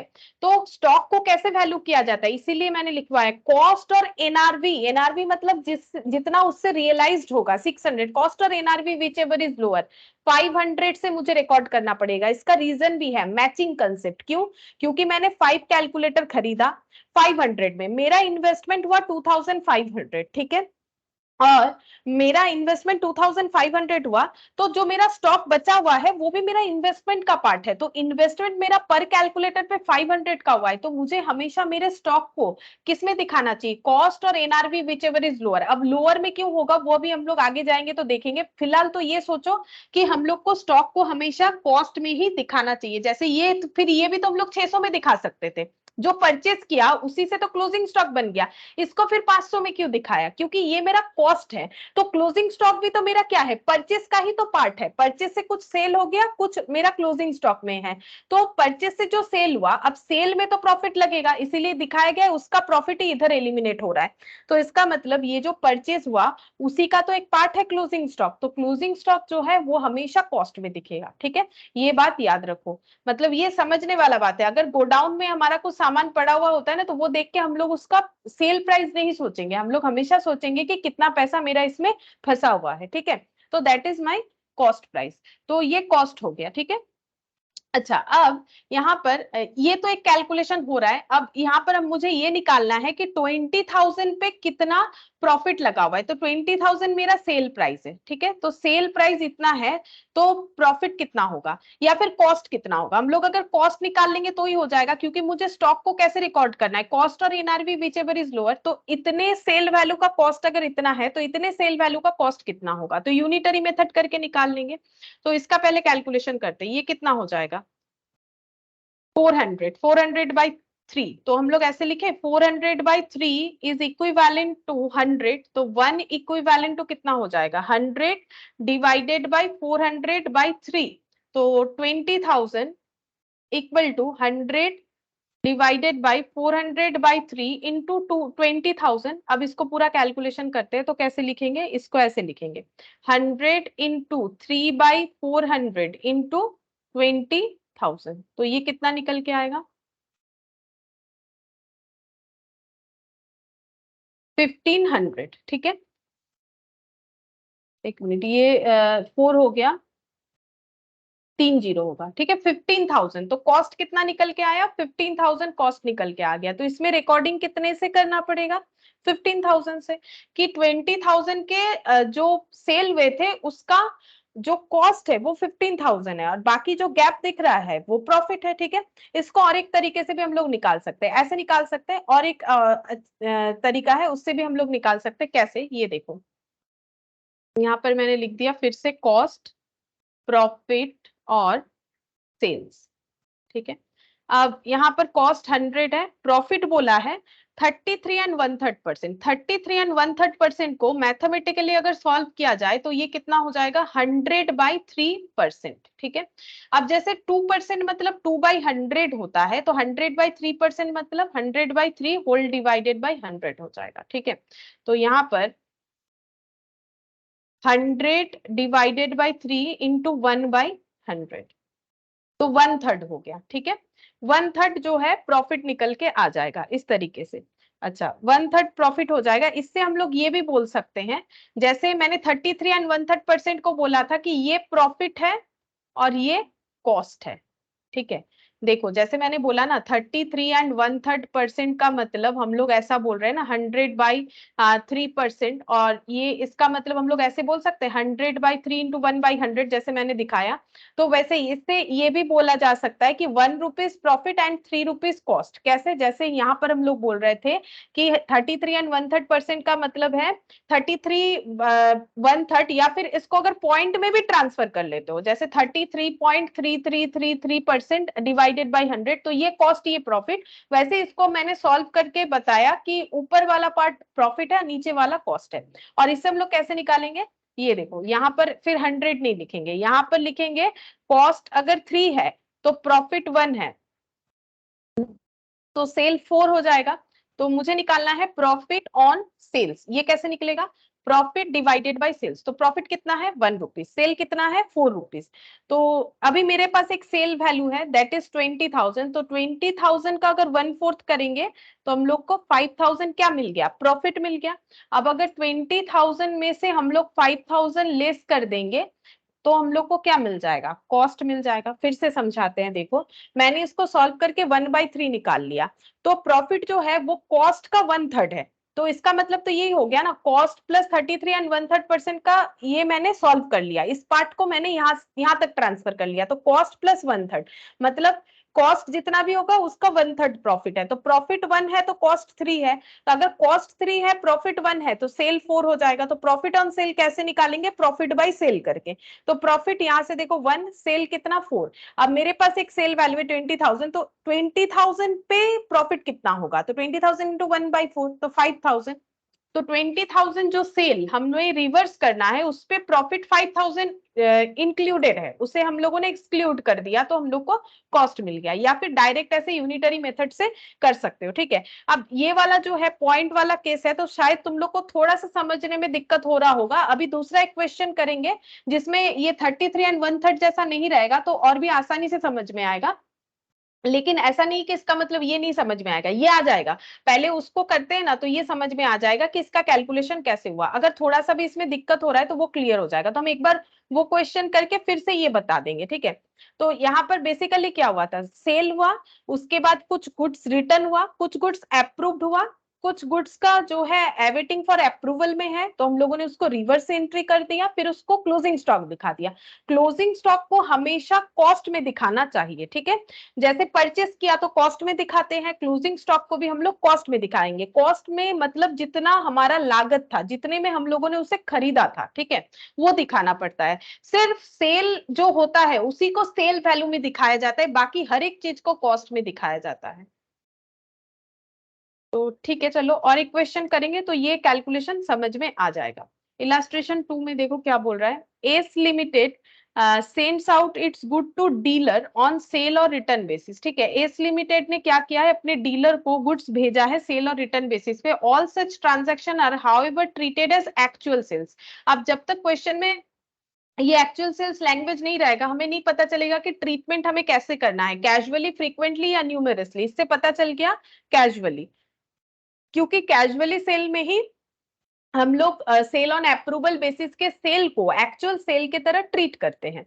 And are pass through day book.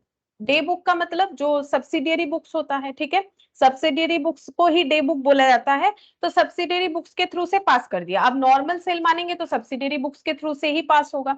Just before the end of the accounting year 31st March 2016, 200 such goods have been sent to a dealer, 250 each, cost 200 each। बोल रहा है कि 31st March 2016 जो accounting year and होने वाला है उसके कुछ दिन पहले 200 गुड्स भेजे गए थे डीलर को 250 रुपीज में, ठीक है, जिसका कॉस्ट है 200। मतलब एक्चुअली एस लिमिटेड को पड़ा था 200 रुपए करके और उन्होंने बेचा 250 करके। तो कितना प्रॉफिट लगाया? मुझे बोलो कितना प्रॉफिट लगा के बेचा? 50। 50, ठीक है। 50 रुपीज प्रॉफिट लगा के भेजा, बेचा भी नहीं, भेज दिया, ठीक है, ऑन सेल और return basis and debit to his account. अब डेबिट तो करेगा ही, अगर कस्टमर ट्रीट कर रहा है तो उनके अकाउंट को डेबिट करेगा जिनको सेल किया है। On this goods on 31st March 2016 50 were return, ठीक है। तो 200 गुड्स भेजे गए थे जिसमें से 50 रिटर्न हो गया, तो फिर कस्टमर के पास 150 जो है पड़ा हुआ होगा stock. And 70 were sold while for the other goods. अच्छा, फिर उसके बाद पता चला कि 70 वो लेने वाले हैं तो सेल हो गया। तो बचा कितना? यहाँ पर 7, 8, 9, 10, 11, 12, 13, 14, 15, 80 बच गया, ठीक है। डेट यहाँ पर बोल रहा है while for the other goods date of return has not yet expired, ठीक है, रिटर्न करने का डेट अभी भी खत्म नहीं हुआ, ठीक है, लेकिन 31st March 2016 तो आ चुका है। बोल रहा है कि येट नॉट एक्सपायर्ड। ये बात क्यों बोल रहा है? बोल रहा है कि अभी तक अप्रूवल का डेट एक्सपायर्ड नहीं हुआ लेकिन 31st March 2016 आ गया है। तो हमें क्या एंट्री करना पड़ेगा इस डेट पे, ठीक है, क्योंकि हमें अभी तक नहीं पता है कि अप्रूवल का लास्ट डेट कब है, लेकिन ये पता है कि इनका ईयर इतने तारीख को एंड होने वाला है, इस डेट पे एंट्री करने बोला है। और अप्रूवल का डेट हमें नहीं दिया है, मतलब अप्रूवल इसके बाद ही हुआ होने वाला है, तो हम लोग को एंट्री करके दिखाना है कि 31 मार्च 2016 को ये जो एस लिमिटेड है ये कैसा एंट्री करेंगे। ठीक है, तो ये देखो यहाँ पर लिखते हैं इलास्ट्रेशन 2।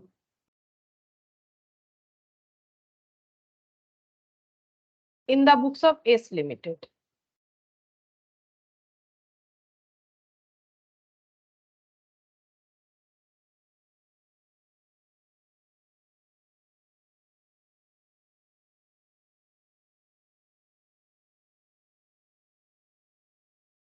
Date,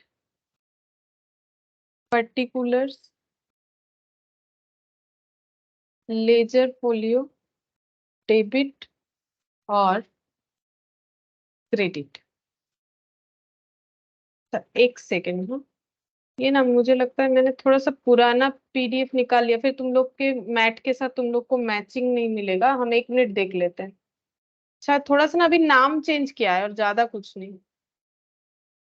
देख लेते हैं नया वाला। मुझे लग रहा है मेरा पुराना पीडीएफ मैंने निकाल लिया। प्रॉब्लम कुछ नहीं है, लेकिन तुम लोग को नाम मैचिंग नहीं होगा, मतलब क्वेश्चन का बोल रहे हैं, ठीक है, बाकी सब ठीक है। ये देखो देख लेते हैं। मुझे ऐसा लग रहा है कि अभी थोड़ा सा नाम जो है चेंज कर दिया है। ये वाला देखते हैं। ये सी लिमिटेड ही किया अभी हम लोगों ने, चलो ये तो ठीक है। क्वेश्चन नंबर 2, हाँ ये देखो अमित बोल के कोई क्वेश्चन दे दिया यहाँ पर। चलो कोई बात नहीं, हम लोग ना यही वाला कर लेते हैं, वो वाला नहीं करेंगे, क्योंकि ये ना पहले क्वेश्चन का ये नाम था, इसको हटाते हैं, नहीं तो तुम लोग के मैट के साथ मैच नहीं होगा, फिर तुम लोग कंफ्यूज हो जाओगे। उसको छोड़ते हैं, उस क्वेश्चन को, वो पहले कभी मैट में दिया गया था। अभी ये नया लेटेस्ट वाले में ये वाला रहेगा, ठीक है, इसको ही कर लेते हैं। बोल रहा है अमित, पहले वाला क्वेश्चन वही है, पुराने मैट का ये सेम है, नए मैट का ये वाला है। Amit runs on online store wherein the goods are casually sold on the sale और approval basis. The following is the information approve to you. Amit जो है वो ऑनलाइन स्टोर चलाते हैं और वो कैजुअली गुड्स को बेचते हैं सेल ऑन अप्रूवल बेसिस पे। कैजुअली मतलब फ्यू, ठीक है, मतलब इसे हमें ट्रीट करना है ऑर्डिनरी सेल के तरह। अब हमें कुछ इंफॉर्मेशन दिया है, 10 फेब को सेल किया गया है अप्रूवल बेसिस पे 25% ऑन कॉस्ट। इसका मतलब है जितना भी इनको खरीदने में पैसा लगा है उस पे 25% प्रॉफिट लगा के ये बेचते हैं। और ये देखो ब्रैकेट में बता दिया है कि 1,20,000 कॉस्ट है। अच्छा, तो मुझे एक चीज बताओ, उन्होंने कितने का सेल किया होगा? सेल तो बोल रहा है इन्होंने सेल ऑन अप्रूवल बेसिस पे सेल किया है। जो प्रोडक्ट सेल किया है उसका कॉस्ट इतना है, लेकिन सेल क्या कॉस्ट में किया जाएगा? जैसे मैंने 500 में कैलकुलेटर खरीदा, 600 में बेचा, मुझे 500 में थोड़ी ना बेचना है, तो फिर बिजनेस किस बात का? तो 1,20,000 का कॉस्ट आया उनका, उन्होंने बेचा है 25% ऑन कॉस्ट पे प्रॉफिट, 25% ऑन कॉस्ट। तो कितने में सेल किया? मुझे सेल प्राइस बताओ। सेल प्राइस क्या होता है? Cost plus profit. कॉस्ट तो पता है 1,20,000, प्रॉफिट बताओ कितना होगा? प्रॉफिट बता दिया, ये रेट जो है ये प्रॉफिट का ही बताया जाता है। प्रॉफिट को कैसे डिफाइन किया जाता है? या तो ऐसे डिफाइन किया जाता है प्रॉफिट को, परसेंटेज ऑन कॉस्ट या फिर परसेंटेज ऑन सेल, ये दोनों लैंग्वेज से प्रॉफिट को डिफाइन किया जाता है। तो प्रॉफिट को हम लोग ऐसे बोल सकते हैं, profit equal to this one और profit equal to this one, ऐसा बोला जाता है। जैसे इसमें बोला है 25% ऑन कॉस्ट, तो मेरे पास कॉस्ट अवेलेबल है, तो कॉस्ट पे 25% लगाएंगे तो पता चल जाएगा, ठीक है। ऑफ का मतलब तो मल्टीप्लीकेशन होता है ना। तो ये देखो 1,20,000 का 25% लगाओ, जितना आएगा वही हम लोग का सेलिंग प्राइस होगा। तो ये कितना आ रहा है? ये आ रहा है आई थिंक 25%, तो 130,000 आ रहा है, ठीक है। 30,000 और 1,20,000, तो ये हो जाएगा हम लोग का 1,50,000। तो सेल वैल्यू है 1,50,000 का। फिर बोला है देखो, goods return by customer 80,000, goods for which approval given by customer 40,000। तो 80,000 रिटर्न हो गया, 40,000 का अप्रूवल मिल गया। तो ये सब कौन से प्राइस में बोला है बोल सकते हो? कस्टमर ने गुड्स रिटर्न किया, कस्टमर को कौन सा प्राइस पता होगा, सेल प्राइस की कॉस्ट प्राइस? कस्टमर ने रिटर्न किया इतने का स्टॉक, तो ये कौन सा प्राइस है? Sale price. अप्रूवल हो गया, ये भी सेल प्राइस है ना। फिर बोल रहा है goods with customer awaiting for approval, customer के पास 30,000 का स्टॉक पड़ा हुआ है, ये भी सेल प्राइस में बता रहा है, जो कि अप्रूवल के लिए वेट कर रहा है। इन the mean time year end हो गया। All the above goods are sold ordinarily in the customer on online business considering that he closes his books on 31st March 2020। You were required to pass entries in the books of Amit to record the above transaction. ये transaction को record करने के लिए हमें entry पास करना है. अब देखो कैसे होगा.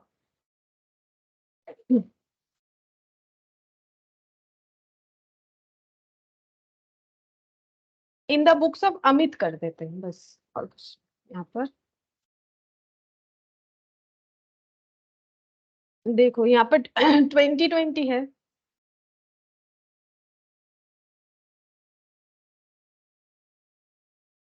10th Feb पहला entry.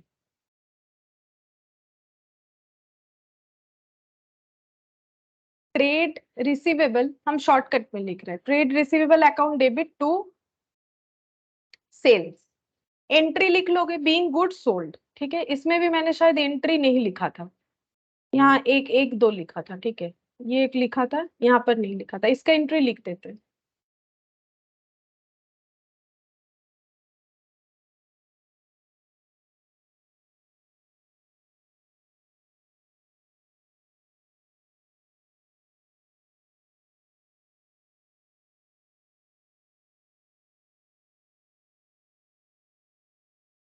being adjust for cost of goods lying with customer.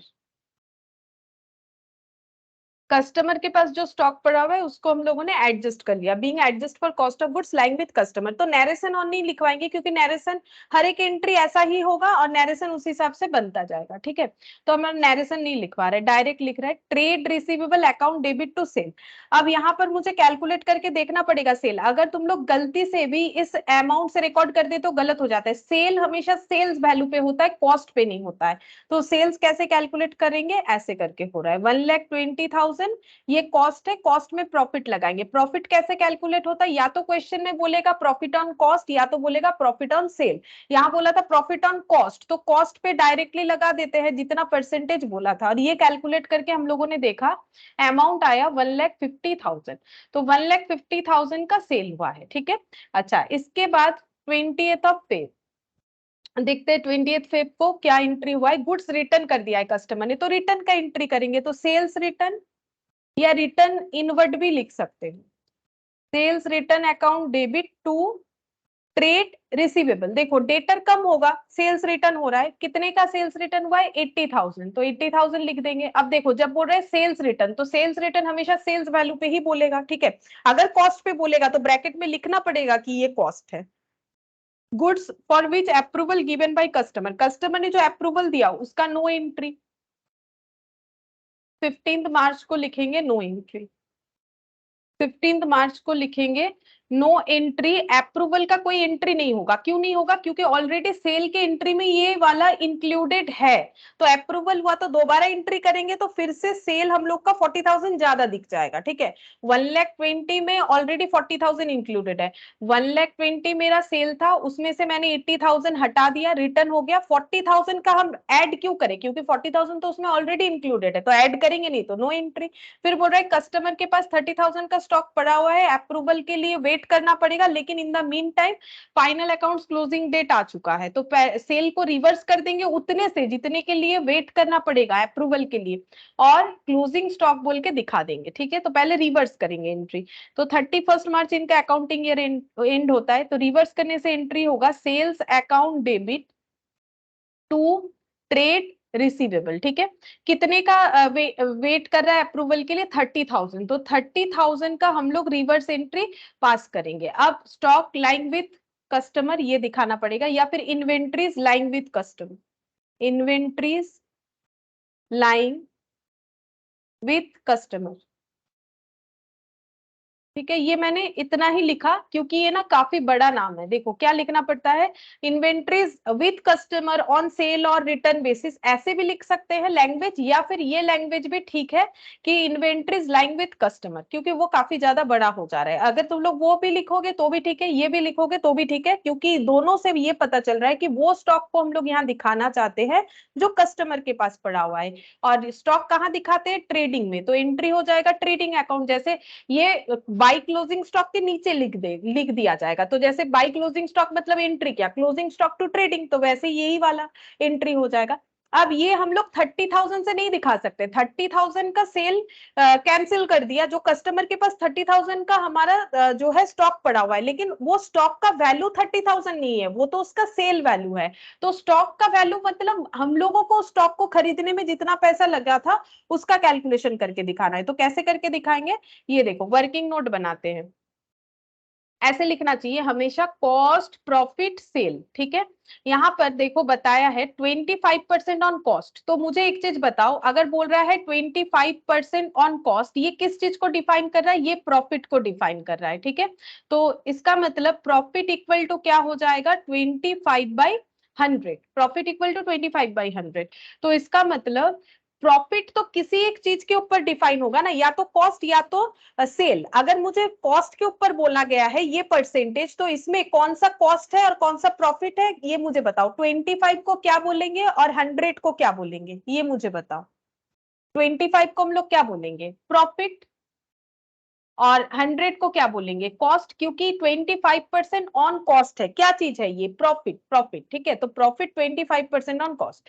अब ये 25% ऑन कॉस्ट है, इसको देखो हम लोग ऐसे कर सकते हो, तुम लोग यहाँ 100 लिख दिया कॉस्ट के नीचे, प्रॉफिट के नीचे लिख दो 25, तो सेल कितना होगा ये बताओ, सेल कितना होगा, अगर कॉस्ट 100 है प्रॉफिट 25 है, सेल कितना होगा। धीरे धीरे ये प्रैक्टिस करते करते हो जाएगा, बोलो सेल कितना होगा,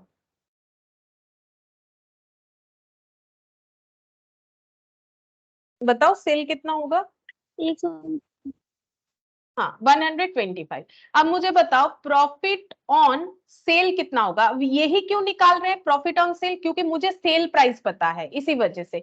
तो मुझे सेल से प्रॉफिट को एलिमिनेट करना पड़ेगा। तो प्रॉफिट ऑन सेल का मतलब प्रॉफिट बाय सेल्स, ठीक है। तो यहाँ प्रॉफिट कितना है 25, सेल कितना है 125। अब मुझे ये रेशियो पता चल गया, इस रेशियो में मुझे 30,000 जो सेल वैल्यू है, 30,000 जो सेल वैल्यू है उस पे मुझे ये निकाल के देखना है कि प्रॉफिट कितना होगा। तो प्रॉफिट ऑन सेल ये रेशियो हो गया, तो प्रॉफिट ऑन 30,000 कितना होगा, कैलकुलेट करके देखो। 30,000 इंटू 25 डिवाइडेड बाई 125, तो ये हो गया 6,000। 6,000 क्या निकला, प्रॉफिट निकला, ठीक है। 6,000 क्या निकला, प्रॉफिट निकला। या फिर तुम लोग यूनिटरी मेथड से भी देख सकते हो। ये देखो मेरे पास 30,000 सेल वैल्यू प्रेजेंट है, ठीक है। तो मुझे अगर प्रॉफिट पूछा जाए तो हम कैसे लिख सकते हैं कि ये देखो 125 में 25 प्रॉफिट, तो 1 में कितना 25/125। तो यहाँ पर 30,000 में कितना प्रॉफिट इंक्लूडेड है, तो 25 डिवाइडेड बाई 125 इंटू 30,000। बात तो एक ही है, देखो बात एक ही है, ऐसे लिखो या ये इस तरीके से डिफाइन करो। 6,000 प्रॉफिट, तो कॉस्ट कितना हो जाएगा 30,000 में, अगर 6,000 मेरा प्रॉफिट इंक्लूडेड है तो कॉस्ट हो जाएगा 24,000। तो हम लोग इसको 24,000 से ये एंट्री जो है कर लेंगे। लेकिन मेरे पास इससे भी एक आसान तरीका है, ठीक है। हम धीरे धीरे बता रहे हैं, डायरेक्ट वो बताएंगे तो तुम लोग को कंसेप्ट नहीं समझ में आएगा। जैसे ही हमें प्रॉफिट परसेंटेज में दे देगा, तो 25/100 को अगर हम लोग सिंप्लीफाई करेंगे तो ये 1/4 आएगा, 1/4, ठीक है। इसको 25 से तुम लोग सिंप्लीफाइड करके देखो तो ये 1/4 आ गया। इसका मतलब प्रॉफिट 1 कॉस्ट 4। तो मुझे एक चीज बताओ कि सेल कितना होगा, प्रॉफिट बाय सेल अगर करेंगे, प्रॉफिट 1 कॉस्ट 4, यहाँ पर वो यहाँ पर 25 प्रॉफिट था, 100 कॉस्ट था, मैंने जस्ट इसको सिंप्लीफाई कर दिया, तो 1 रुपया प्रॉफिट होने से 4 रुपया कॉस्ट। तो मुझे बोला सेल कितना, 1 रुपए प्रॉफिट होने से 4 रुपया कॉस्ट, तो सेल कितना, सेल वैल्यू कितना 5, तो सेल के नीचे 5 लिखो। प्रॉफिट तो अपना फिक्स्ड है 1, ठीक है। अब डायरेक्टली हम लोग 1/5 जो निकल के आया इसके ऊपर 30,000 लगाएंगे, तो देखो 6,000 डायरेक्टली निकल के आ जाएगा प्रॉफिट। इतना सारा कैलकुलेशन का जरूरत नहीं है, तो सिंपल ये तरीका तुम लोग को फॉलो करना चाहिए हमेशा, ठीक है। ये आगे जाके इंटर वगैरह में भी काम आएगा।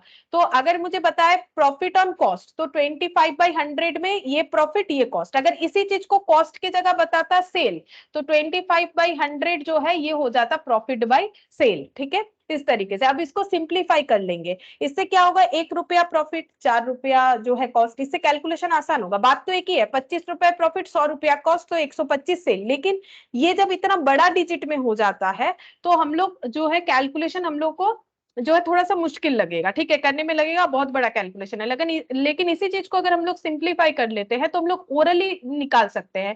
तो प्रॉफिट ऑन कॉस्ट अगर 1/4 है तो प्रॉफिट ऑन सेल 1/5 हो जाएगा। तो 1/5 रेशियोज के बेसिस पे, मतलब 5 रुपए सेल है तो 1 रुपया प्रॉफिट, तो 30,000 सेल है तो कितना प्रॉफिट, 6,000। अब करना क्या है, मुझे प्रॉफिट को एलिमिनेट करना है सेल वैल्यू से, ताकि मुझे कॉस्ट मिल जाए, कॉस्ट मिलने पे हम उसे स्टॉक में रिकॉर्ड कर पाए, ठीक है। इस पे रिकॉर्ड करना है, हम 30,000 पे रिकॉर्ड नहीं कर सकते क्योंकि वो मेरा सेल प्राइस है, ठीक है। अब तुम लोग को यही वाला फॉलो करना है हमेशा, इससे जल्दी होगा, ठीक है। ये वाला फॉलो करना है, ये जो है ये सब मतलब थोड़ा टाइम टेकिंग मेथड है, ठीक है। ये वाला हो गया illustration 2। Additionally, it has been approved that on 15th April 2020, the customer have rejected the goods for which approval has been pending on 31st March. Deal with the same accordingly. अच्छा, अब यहाँ पर और एक पॉइंट बोला है, देखो last में क्या बोल रहा है कि ये सारे क्वेश्चंस तो हमें दे दिए, बोले रिकॉर्ड करो, फिर बोल रहा है नोट दिया है, additionally it has been provided, ये इंफॉर्मेशन हमें और भी दिया हुआ है, 15th April 2022 the customer have rejected the goods for which approval has been pending, जिसका अप्रूवल पेंडिंग था, जिसके लिए सेल कैंसिल किया, फिर उसको क्लोजिंग स्टॉक बनाया, उन्होंने 15th अप्रैल को आके प्रोडक्ट रिजेक्ट कर दिया कि मुझे नहीं लेना है, ठीक है। तो जो पेंडिंग था 31st मार्च को, deal with the same accordingly. तो इसका हमें क्या ट्रीटमेंट करना पड़ेगा, कुछ भी नहीं करना पड़ेगा, क्यों, क्योंकि उन्होंने जब रिजेक्ट कर दिया तो हम लोग सोचेंगे कि अच्छा मुझे तो रिटर्न का एंट्री करना पड़ेगा, लेकिन ऑलरेडी हम लोगों ने सेल को तो सेल रखा ही नहीं है, सेल तो कैंसिल कर दिया, उसको क्लोजिंग स्टॉक दिखा दिया। अब कस्टमर आके बोल रहा है प्रोडक्ट रिटर्न, ठीक है भाई रिटर्न कर दो, मैंने तो पहले ही जो है अपना काम बना लिया है, क्योंकि मैंने क्या किया, मैंने पहले ही सोच रखा था, क्या पता वो कस्टमर ले ना ले, अगर हम उसे सेल दिखाएंगे मेरा ग्रॉस प्रॉफिट खाली खाली बढ़ जाएगा। मुझे क्या करना चाहिए, मैंने सेल को कैंसिल कर दिया, दिखा दिया स्टॉक कस्टमर के पास है। अब नेक्स्ट ईयर से क्या दिखाएंगे, स्टॉक मेरे पास ही है, कस्टमर अगर मुझे देके चला गया तो फिजिकली स्टॉक मेरे पास है, एंट्री तो मैंने पहले ही कर दिया था, जिससे मेरा ट्रेडिंग सही बना हुआ था। अब जब हम लोग इसको ओपनिंग नेक्स्ट ईयर का ट्रेडिंग बनाएंगे तो ओपनिंग स्टॉक में ये इंक्लूड कर देंगे, कस्टमर रिटर्न कर दिया तो अभी हमें कोई भी एंट्री नहीं करना पड़ेगा, कस्टमर आके स्टॉक रिटर्न कर दिया, बहुत अच्छा बात है। लेकिन अगर अकाउंटिंग एंट्री देखो तो वो तो सोल्यूशन हम लोगों ने पहले ही कर लिया था, नहीं करते तो ग्रॉस प्रॉफिट गलत दिखता। अब देखो ये आके रिटर्न कर रहा है, अब हम लोग सेल दिखा देते उसको, कैंसिल नहीं करते, तो जो ग्रॉस प्रॉफिट रिकॉर्ड होता वो एक्सेस रिकॉर्ड हो जाता 6,000 से, इतना प्रॉफिट एक्सेस दिखता ट्रेडिंग अकाउंट में, ठीक है। क्योंकि हम लोगों ने इसको अगर नहीं कैंसिल किया होता तो 6,000 से प्रॉफिट एक्स्ट्रा दिखता, अब उसको कैसे सही करते, नहीं कर पाते, इसीलिए पहले ही हम लोगों ने उसका झंझट हटा दिया। तो अब अगर वो आके रिटर्न कर रहे तो ठीक है, रिटर्न करने तो इससे हमें कुछ भी नहीं करना पड़ेगा। देखो लिखा हुआ है, there is no need to pass the entry for the return of the goods as they have already been reversed on 31st March, क्योंकि वो स्टॉक को तो हम लोगों ने ऑलरेडी रिवर्स कर दिया था, उसका सेल को हम लोगों ने ऑलरेडी रिवर्स कर डाला था, ठीक है। तो हमें कुछ भी नहीं करना पड़ेगा, मतलब 15th अप्रैल में भी तुम लोग ऐसे लिख सकते हो नो एंट्री, 15th अप्रैल में ऐसे लिखना पड़ेगा no entry required as reversed already, already हम लोगों ने रिवर्स कर दिया, ऐसे लिख सकते हो, या फिर ये वाला लैंग्वेज भी लिख सकते हो, जो तुम लोग को ठीक लगे, ठीक है। तो फिर देखो illustration 3, mister Kumar cell goods on approval और रिटर्न बेसिस कैजुअली, कैजुअली मतलब नॉर्मल सेल के तरह ट्रीट करना पड़ेगा। He had sold goods on 1,50,000 sold at a profit of 33 and 1/3% on sale. अच्छा, उन्होंने गुड्स बेच दिया है इतने का, तो ये कौन सा वैल्यू बता रहा होगा, ऑब्वियसली सेल वैल्यू। जब कोई बोलता है कि मैंने 100 रुपए का चीज बेचा तो फिर वो सेल वैल्यू ही बता रहा है, वो थोड़ी ना ऐसे बोलेगा कि अच्छा मैंने ये 80 में खरीदा था 100 रुपए में बेचा। अब जब क्वेश्चन बोल रहा है ही सोल्ड गुड्स तो मतलब सेल वैल्यू है, ठीक है। अब कैसा सेल है, बोल रहा है कि sale at a profit of 33 and 1/3%, कितने में सेल हुआ है 33 and 1/3% ऑन सेल। मैंने अभी भी बताया प्रॉफिट को दो तरीके से डिफाइन किया जाता है, या तो profit as a percentage on cost या फिर profit as a percentage on sale, जैसे यहां पर आया as a percentage on cell.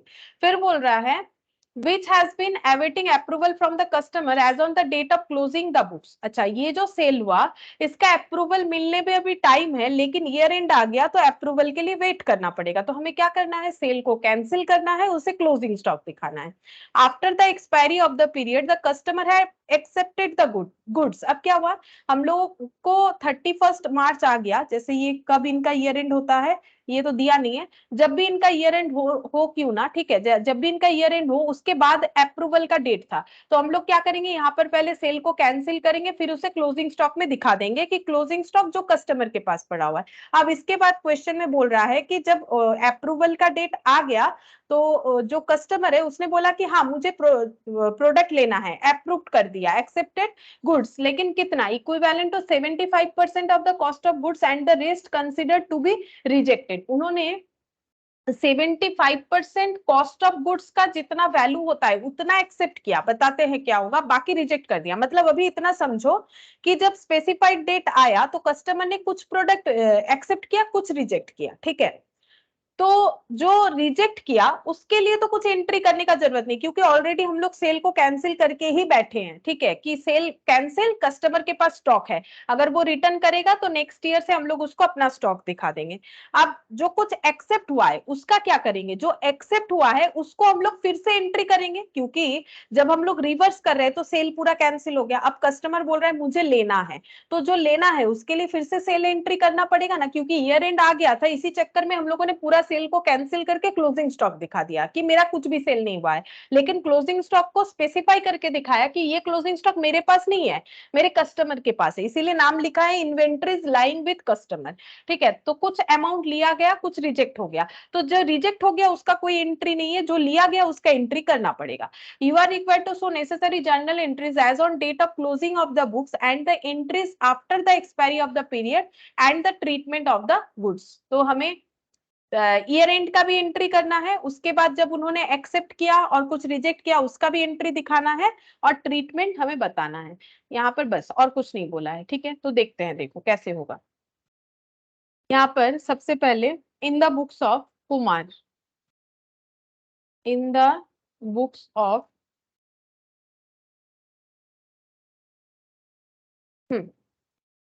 सबसे पहले एंट्री करेंगे, क्लोजिंग डेट का एंट्री करेंगे, क्लोजिंग डेट का एंट्री होगा, क्योंकि यहाँ पर बोला है इन्होंने गुड्स बेचा था, कब बेचा है वो नहीं बताया है, ठीक है।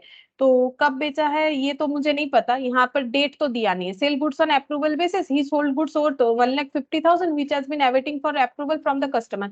वैसे भी हमें एंट्री पास करने बोला है क्लोजिंग डेट का, जिस दिन क्लोज हो रहा है, मतलब सेल का एंट्री नहीं करने बोला है। क्लोजिंग डेट पे हम लोग क्या करेंगे वही एंट्री करने बोला है, तो क्लोजिंग डेट पे सेल को रिवर्स करेंगे, तो एंट्री हो जाएगा sales account debit to trade receivable या फिर डेटर, ठीक है, टू ट्रेड रिसीवेबल, कितना कितना हो जाएगा 1,50,000, ठीक है। अब यहाँ पर इन्वेंट्रीज, इसको क्लोजिंग स्टॉक भी दिखाएंगे, inventories with customer account debit to trading. अच्छा, अब यहाँ पर मुझे कैसे दिखाना है, यहाँ पर मुझे दिखाना पड़ेगा इसको कॉस्ट वैल्यू पे, तो कैसे ट्रीट करेंगे इसके बाद हम यहाँ पर दिखाते हैं वर्किंग नोट नंबर 1 करके। देखो प्रॉफिट कैसे बोला है, कैलकुलेट करने के लिए बोला है 33 एंड 1/3% ऑन सेल। प्रॉफिट को कैसे डिफाइन किया गया है, प्रॉफिट को डिफाइन किया गया है 33 एंड 1/3% ऑन सेल्स, ठीक है। अब हम इसको सिंप्लीफाई करेंगे, जैसे 25% को किया था, तो 33 इंटू 3 99 प्लस 1 100/3%, इसका मतलब 100 divided by 3 whole divided by 100, जैसे 2% मतलब 2/100 होता है, तो 100/3 इंटू 1/100, तो इसमें आंसर आता है 1/3। तो इसका मतलब 1 क्या हो गया, 1 हो गया प्रॉफिट, और 3 को क्या बोलेंगे, 3 को बोलेंगे सेल्स, क्योंकि यहाँ पर प्रॉफिट ऑन सेल्स बोला था। अब हम लोग को क्या निकालना पड़ेगा, 1,50,000 में कितना प्रॉफिट इंक्लूडेड है, तो 1/3, तो ये हो जाएगा 50,000 प्रॉफिट इंक्लूडेड है। प्रॉफिट पता चल गया, ठीक है। तो कॉस्ट निकाल लेंगे, कॉस्ट कितना हो जाएगा? 1,50,000 का जो प्रोडक्ट हम लोगों ने सेल ऑन अप्रूवल बेसिस पे बेचा था, जिसके अप्रूवल के लिए अभी तक वेट करना पड़ेगा, तो उसको क्लोजिंग स्टॉक दिखा रहे थे। एक्चुअली क्लोजिंग स्टॉक कितने का हो गया? 1 लाख का। ठीक है, तो 1 लाख का क्लोजिंग स्टॉक है जिसको 1,50,000 में बेचा गया था, और ये स्टॉक कस्टमर के पास पड़ा हुआ है। ठीक है, तो 1 लाख कैसे निकाला, फिर से हम बताते हैं। इसको नॉर्मल मैथमेटिकली सॉल्व किया, 1/3 आया, क्योंकि प्रॉफिट ऑन सेल बोला था तो प्रॉफिट बाय सेल। अब सेल प्राइस ही मेरे पास गिवन है, तो सेल को मल्टीप्लाई करके मुझे पता चल गया कि प्रॉफिट इसमें कितना इंक्लूडेड है, तो 50,000, तो 1 लाख जो है ये हम लोग का कॉस्ट हो गया। ठीक है, ये हो गया। अब इसके बाद जब एक्सपायरी डेट आ गया, अप्रूवल हुआ है कुछ स्टॉक का और कुछ स्टॉक का जो है रिटर्न हुआ है, तो यहाँ पर लिखेंगे कौन से डेट पे एंट्री होगा, on expiry of approval period, जब अप्रूवल पीरियड खत्म हो गया। ठीक है, तो उसमें कुछ स्टॉक रिजेक्ट हुआ, तो रिजेक्ट के लिए नो एंट्री। देखो यहाँ पर क्या होगा, जो रिजेक्ट हुआ उसके लिए नो एंट्री, नो एंट्री और रिजेक्शन। क्यों? क्योंकि जो रिजेक्ट हुआ उसका एंट्री करने का जरूरत ही नहीं, क्योंकि हम लोगों ने तो पहले पूरे सेल को कैंसिल करके ही दिखा रखा है। अगर रिजेक्ट हुआ तो दोबारा से कुछ नहीं करना पड़ेगा, लेकिन जो अप्रूवल हुआ, ठीक है, उसका एंट्री करना पड़ेगा। अप्रूवल का एंट्री क्या होगा, हम लोग इस सेल को कैंसिल कर चुके थे, अब इसमें से जितना सेल हो रहा है उतने सेल का फिर से रिकॉर्ड करना पड़ेगा, क्योंकि सेल तो हम लोग दिखा नहीं रहे, उसको क्लोजिंग स्टॉक दिखा चुके हैं। अब क्लोजिंग स्टॉक का कुछ अमाउंट अगर सेल होगा तो उसे सेल की तरह रिकॉर्ड करेंगे, तो सेल का एंट्री क्या हो जाएगा, ट्रेड रिसीवेबल टू सेल्स, जैसे सेल का एंट्री होता है। लेकिन अमाउंट कितना लिखेंगे, देखो यहाँ एक लैंग्वेज बताए कितना सेल हो रहा है, 75% of the cost of the goods यहाँ पर सेल हो रहा है, equivalent to 75% of the cost of the goods. ठीक है, तो 75% कितना हो जाएगा, 75% ऑफ कॉस्ट ऑफ गुड्स, तो ये कितना है, 1,50,000।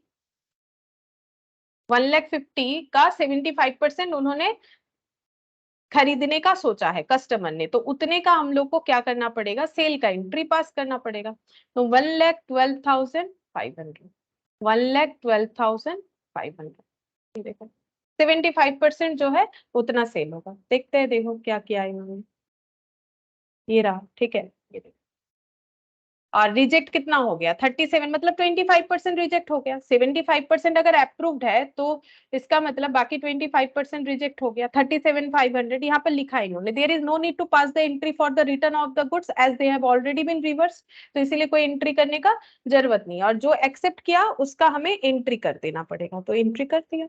अब देखो बोला है कॉस्ट ऑफ गुड्स, लेकिन एंट्री, सेल का एंट्री तो कॉस्ट में नहीं होता है, सेल वैल्यू में ही होता है। वैसे इसका कॉस्ट कितना है, इस स्टॉक का कॉस्ट तो 1 लाख है, 1 लाख का 75% जो है सेल हो रहा है, लेकिन एंट्री क्या हम लोग 75,000 से करेंगे, ऑब्वियसली नहीं, जो सेल वैल्यू है उस पे एंट्री करना पड़ेगा।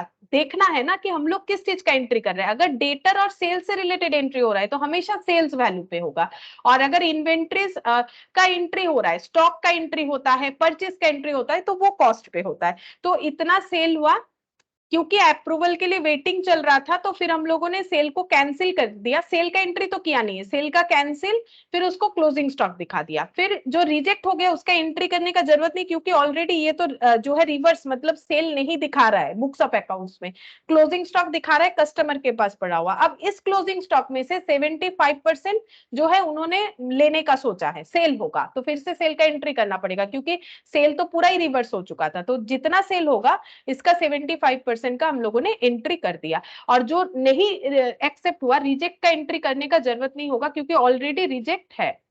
ठीक है, ऑलरेडी रिजेक्ट है। अच्छा, अब देखो यहाँ पर नेक्स्ट,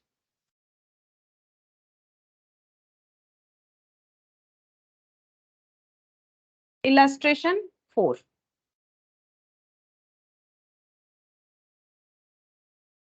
इसमें क्या बोला है, देखो, S limited sends out its goods to dealer on sales और return basis, all such transaction are however treated as actual sales, actual sale की तरह ट्रीट होता है, and are passed through day book, day book के through से pass किया गया है। Just before the end of the accounting year 200 such goods have been send to the dealer 250 each. ये वही वाला क्वेश्चन है जो मैंने तब रीड किया था, उसके बाद मैंने ये नया पीडीएफ निकाला, तो ये वही वाला क्वेश्चन है।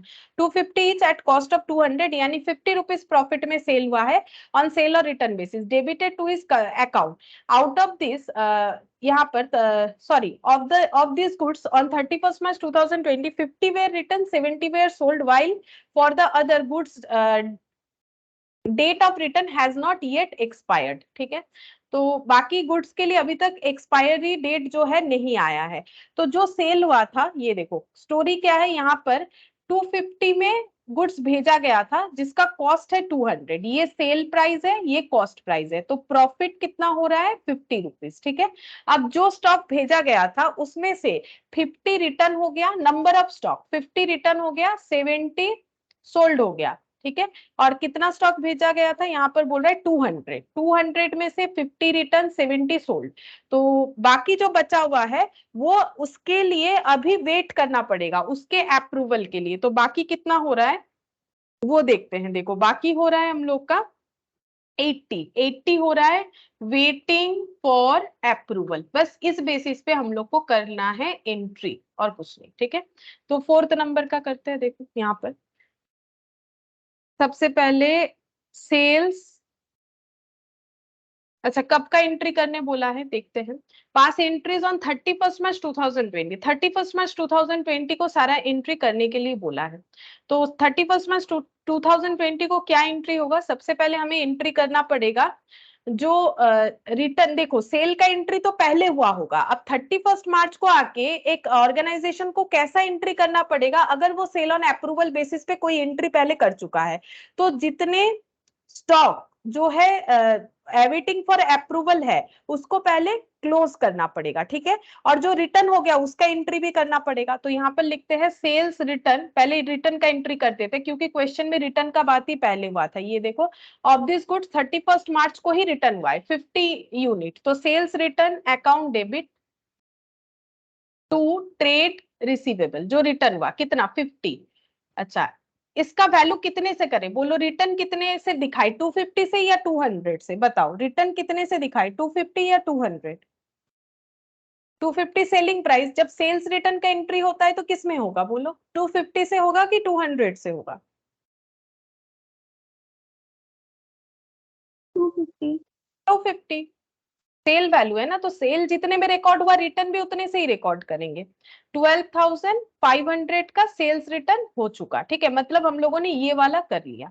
अच्छा 70 जो सेल हो गया उसके लिए नो एंट्री। ठीक है, नो एंट्री फॉर सेल, क्यों, क्योंकि जब सेल का एंट्री हम लोगों ने किया होगा तब तो उसमें 70 यूनिट का एंट्री ऑलरेडी रिकॉर्डेड है, तो फिर दोबारा क्यों रिकॉर्ड करें, तो ये भी हो गया। और जो ये 80 एवेटिंग फॉर अप्रूवल है, इसके लिए क्या करना है, पहले इसका रिवर्स एंट्री करेंगे यानी सेल को कैंसिल करेंगे। तो ये देखो पहले सेल को कैंसिल करेंगे, फिर उसके बाद हम लोग उसको क्लोजिंग स्टॉक दिखाएंगे। तो यहाँ पर लिखेंगे सेम डेट पे ही चल रहा है, सेल को कैंसिल करेंगे तो इसमें लिखेंगे सेल्स अकाउंट डेबिट। जब सेल कैंसिल होता है तो सेल्स अकाउंट डेबिट, और जब रिटर्न होता है तो sales return. Sales account debit to trade receivable कितना 80 यूनिट 250 में जो बेचा था उसको हम लोग रिवर्स करेंगे। तो सेल अगर 250 से रिकॉर्ड हुआ था तो फिर उसका कैंसिल भी तो 250 से ही करना पड़ेगा। तो 250 से इसका जो है कैंसिलेशन कर देते हैं 20,000। ठीक है, तो इसके बाद इसको दिखाना पड़ेगा inventories lying with customer, inventories lying with customer account debit to trading, कितना यूनिट 80 यूनिट। अच्छा कितने से रिकॉर्ड करें बोलो यहाँ पर, लेकिन हमें कैलकुलेट नहीं करना पड़ेगा क्योंकि क्वेश्चन में दिया हुआ है। बोलो कितने से रिकॉर्ड करें, कॉस्ट और NRV whichever is lower, this is cost this is NRV, NRV मतलब मार्केट प्राइस, मार्केट प्राइस मतलब selling price, which ever is lower, तो कितने से रिकॉर्ड होगा। और वैसे भी कॉस्ट में रिकॉर्ड होता है, मैंने बताया भी था। तो बोलो कितने से रिकॉर्ड करेंगे, कॉस्ट और NRV whichever is lower 200। ठीक है, तो ये हो गया 16,000। मतलब एक्चुअली जो 20,000 वाला अवेटिंग फॉर अप्रूवल है उसमें 4,000 का प्रॉफिट लगा हुआ है, वो तो पता भी चल रहा है क्योंकि एक एक यूनिट पे 50 रुपीज का प्रॉफिट है, तो 80 यूनिट पे 400 का 4,000 का प्रॉफिट इंक्लूडेड है, तो 4,000 और 16,000 मिलके ही तो 20,000 हुआ। ठीक है, तो अगर क्वेश्चन में यूनिट बेसिस पे दिया हुआ है तो हमारा कैलकुलेशन का जो मतलब उतना ज्यादा नहीं करना पड़ता है, कम हो जाता है, लेकिन अगर परसेंटेज में दिया हुआ रहता है तो हमें कैलकुलेशन ज्यादा करना पड़ता है। अच्छा, अब देखो इलास्ट्रेशन 5।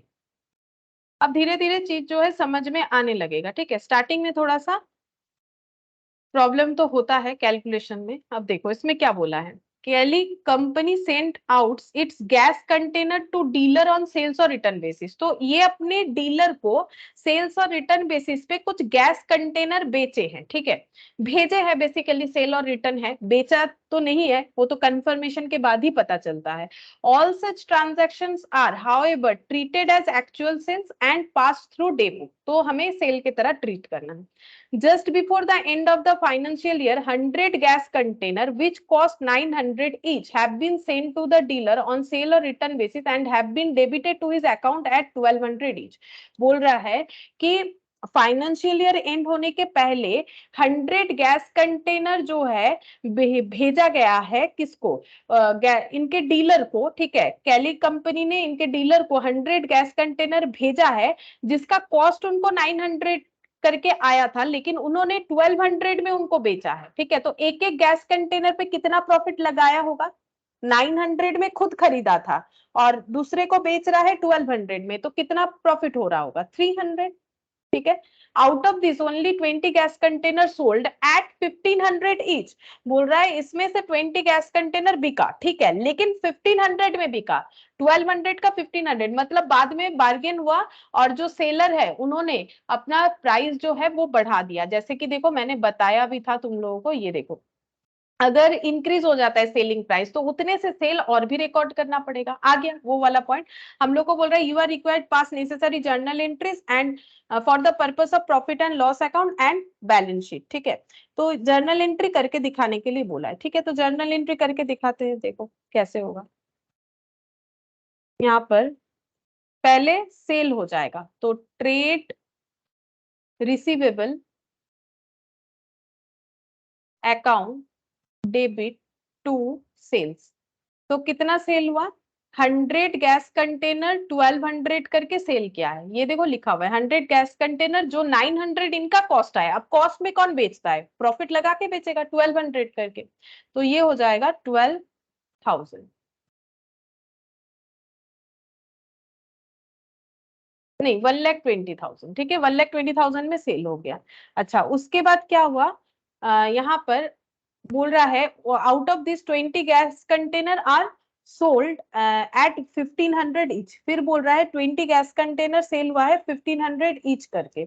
अच्छा, तो इसका मतलब 80 गैस कंटेनर जो है उसके बारे में कुछ नहीं बोला है, तो उसको हम लोग कैंसिल करके दिखाएंगे। देखो 100 में से अगर 20 सेल हुआ है तो इसका मतलब ये पता चल गया कि 80 नहीं हुआ है, तो उसका रिटर्न एंट्री पास करेंगे, मतलब उसको कैंसिल करके दिखाएंगे ना। बाकी का अगर कुछ बोला नहीं है तो उसको हम लोग कैंसिल कर देंगे। Out of this only 20 gas container जो है वो हम लोग का सेल हुआ है, तो बाकी क्योंकि 100 भेजा गया था तो बाकी 80 क्या हुआ है उसका रिवर्स एंट्री करेंगे, सेल्स टू ट्रेड रिसीवेबल, क्योंकि रिटर्न हुआ ये नहीं बोला है, नहीं तो हम sales return to trade receivable कर देते। हम ये मान के चलेंगे कि ये कस्टमर के पास पड़ा हुआ है, अभी भी अप्रूवल डेट नहीं आया है, तो sales account debit to trade receivable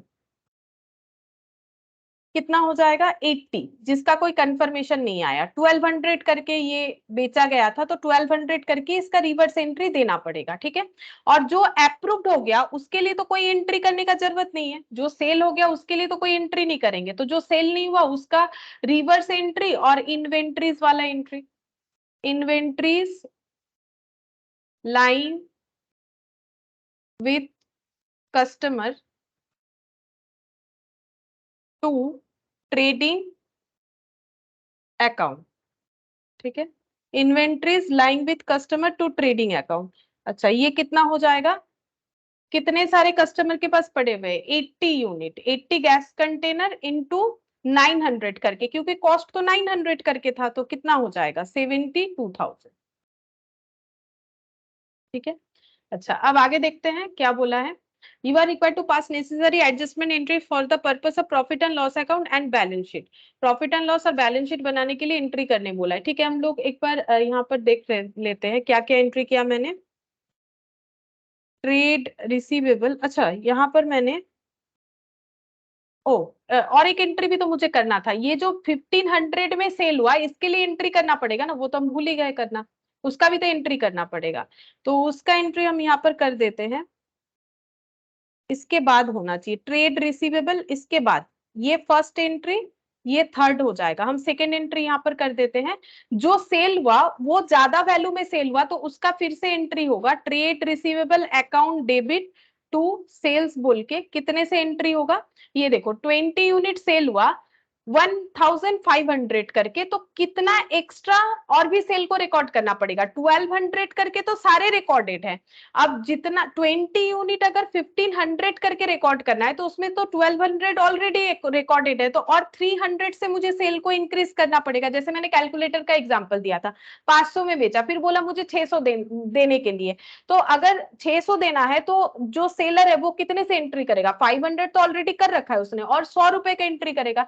वैसे ही 1200 तो ऑलरेडी एंट्री है, और जो बाकी 300 एक्स्ट्रा हो रहा है उसका एंट्री हमें करना पड़ेगा। तो ये हो जाएगा 6000 वाला एंट्री। ठीक है, तो ये मैंने पहले क्या दिखाया, 100 गैस कंटेनर सेल हुआ, उसके बाद ये अप्रूवल बेसिस पे सेल हुआ, दिख तो रहा है कि नॉर्मल सेल की तरह, क्योंकि ये कैजुअल बेसिस पे सेल होता है। फिर उसके बाद पता चला कि 20 कंफर्म सेल हो रहा है लेकिन हायर प्राइस पे, तो जितना हायर प्राइस पे उतने से सेल को और भी रिकॉर्ड कर दिया। फिर उसके बाद जो कस्टमर के पास पड़ा हुआ है लेकिन कंफर्मेशन नहीं आया, यानी कि 80 गैस कंटेनर, उसको रिवर्स एंट्री डाल के हम लोगों ने कैंसिल कर दिया और इन्वेंट्रीज लाइंग विद कस्टमर बोल के दिखा दिया कि कितना कस्टमर के पास पड़ा हुआ है स्टॉक। ठीक है, तो ये 72,000 आसानी से निकल गया क्योंकि कॉस्ट हमें गिवन था। तो देखो यही किया हुआ है और कुछ नहीं। अच्छा, इसके बाद इलास्ट्रेशन 6 देखते हैं, यही वाला लास्ट करेंगे। इलास्ट्रेशन 6 देखो, इसमें क्या बोला है। E limited send out its accounts accounting machines costing 200 each to their customer on sale or return basis। E limited ने कुछ अकाउंटिंग मशीन्स अपने कस्टमर को बेचा है 200, कॉस्ट है उसका 200। अब all such transactions are however treated like actual sales and are passed through day book just before the end of the financial year on 24th March 2020।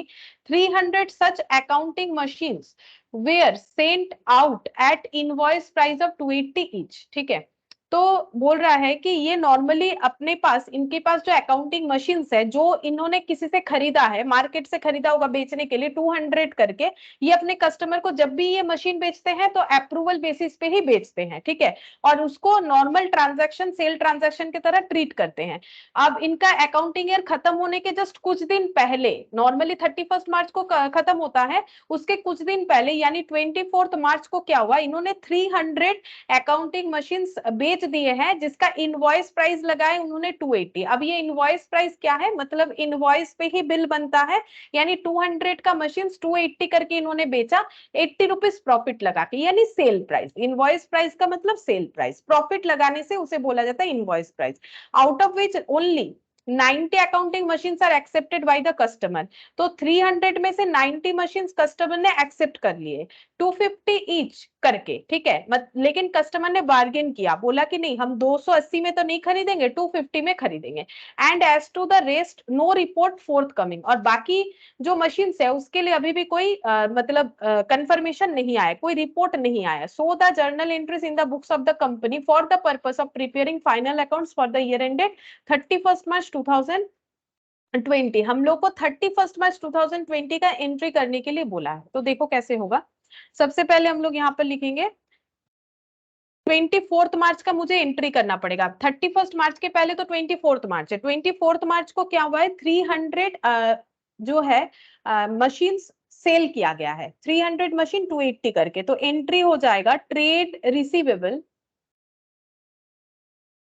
To sales, debtor to sale के तरह। ठीक है, 300 machine 280 करके अगर cell हो जाएगा तो value आ रहा है 84,000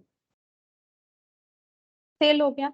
अच्छा, उसके बाद सेल तो हुआ। अब जब 31 मार्च को कंफर्मेशन मिला कि कुछ सेल हो रहा है, बाकी का अवेटिंग फॉर अप्रूवल है, तो जो सेल हो रहा है उसका वैल्यू कम हो रहा है, मतलब बार्गेन करके वैल्यू कम कर दिया गया, तो फिर हमें रिवर्स एंट्री करना पड़ेगा। जैसे मान लो 500 का कैलकुलेटर अगर 450 में बिक रहा है, ठीक है, पहले हम लोगों ने 500 में ही बेचा था, फिर अगर सेलर ने बोला नहीं मुझे कम, मुझे तो 450 ही देना है, आपको बेचना है तो बेचो, तो हम लोग क्या करेंगे, 50 रुपीज से सेल को रिवर्स करेंगे। यहां पर भी वही करेंगे, 250 में जो है एक्सेप्ट हुआ है, तो इसका मतलब सेल हुआ था 280 करके, 30 रुपीज का रिवर्स एंट्री पास करना पड़ेगा। तो यहाँ पर एंट्री करेंगे सेल्स अकाउंट डेबिट, ठीक है।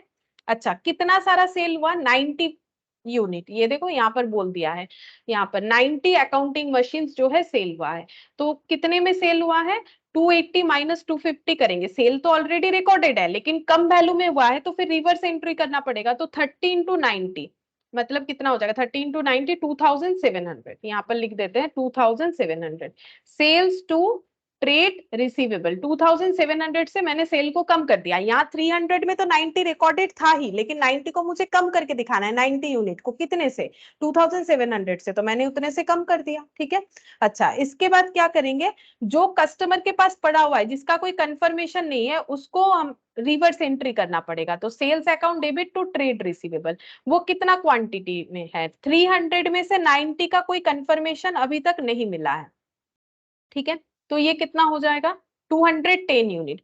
210 यूनिट को मुझे रिकॉर्ड करना पड़ेगा कितना करके, जितने से रिकॉर्डेड था 280 से, उसमें 250 का कोई चांसेस नहीं है। देखो हम लोगों ने जितना सेल रिकॉर्ड किया था उसमें से इतना सेल हो रहा है। नॉर्मली सेल अप्रूव्ड होने से कोई एंट्री करने का जरूरत नहीं होता है, लेकिन अगर बार्गेन करके कम या ज्यादा वैल्यू में हो रहा है, तो अगर कम वैल्यू में सेल हो रहा है तो रिवर्स करना पड़ेगा, अगर ज्यादा में हो रहा है तो और भी एक्स्ट्रा अमाउंट दिखाना पड़ेगा।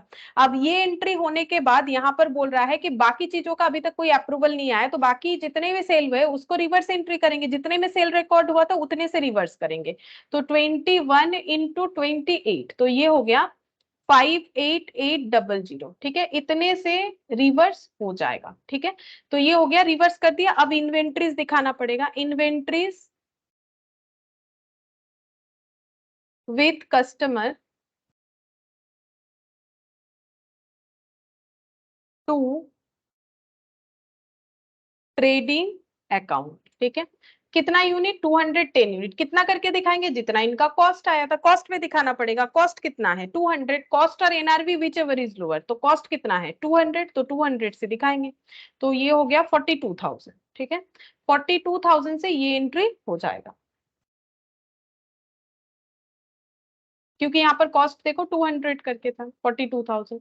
अच्छा, इसके बाद यहाँ पर बस एक ही क्वेश्चन बचा है, इलास्ट्रेशन 7, और एक जो है प्रैक्टिकल क्वेश्चन के वहां पर एक क्वेश्चन बचा है, बाकी सारे क्वेश्चंस दूसरे टॉपिक पे आ जाएंगे। मतलब ये जो मैंने 3 तरीके का बोला था, इसमें अभी 2 ही क्वेश्चन बाकी है, एक इलास्ट्रेशन और एक प्रैक्टिकल क्वेश्चन से, आई थिंक क्वेश्चन नंबर 2 और एक इलास्ट्रेशन 7, बाकी सारे क्वेश्चन ये दोनों पे बेस्ड है, ठीक है। तो ठीक है, ये बाकी हम तुम लोग होमवर्क ट्राई करके देख सकते हो, और ये बाकी 2 पॉइंट हम लोग नेक्स्ट दिन पढ़ेंगे, ठीक है। फिर आज इतना ही करते हैं।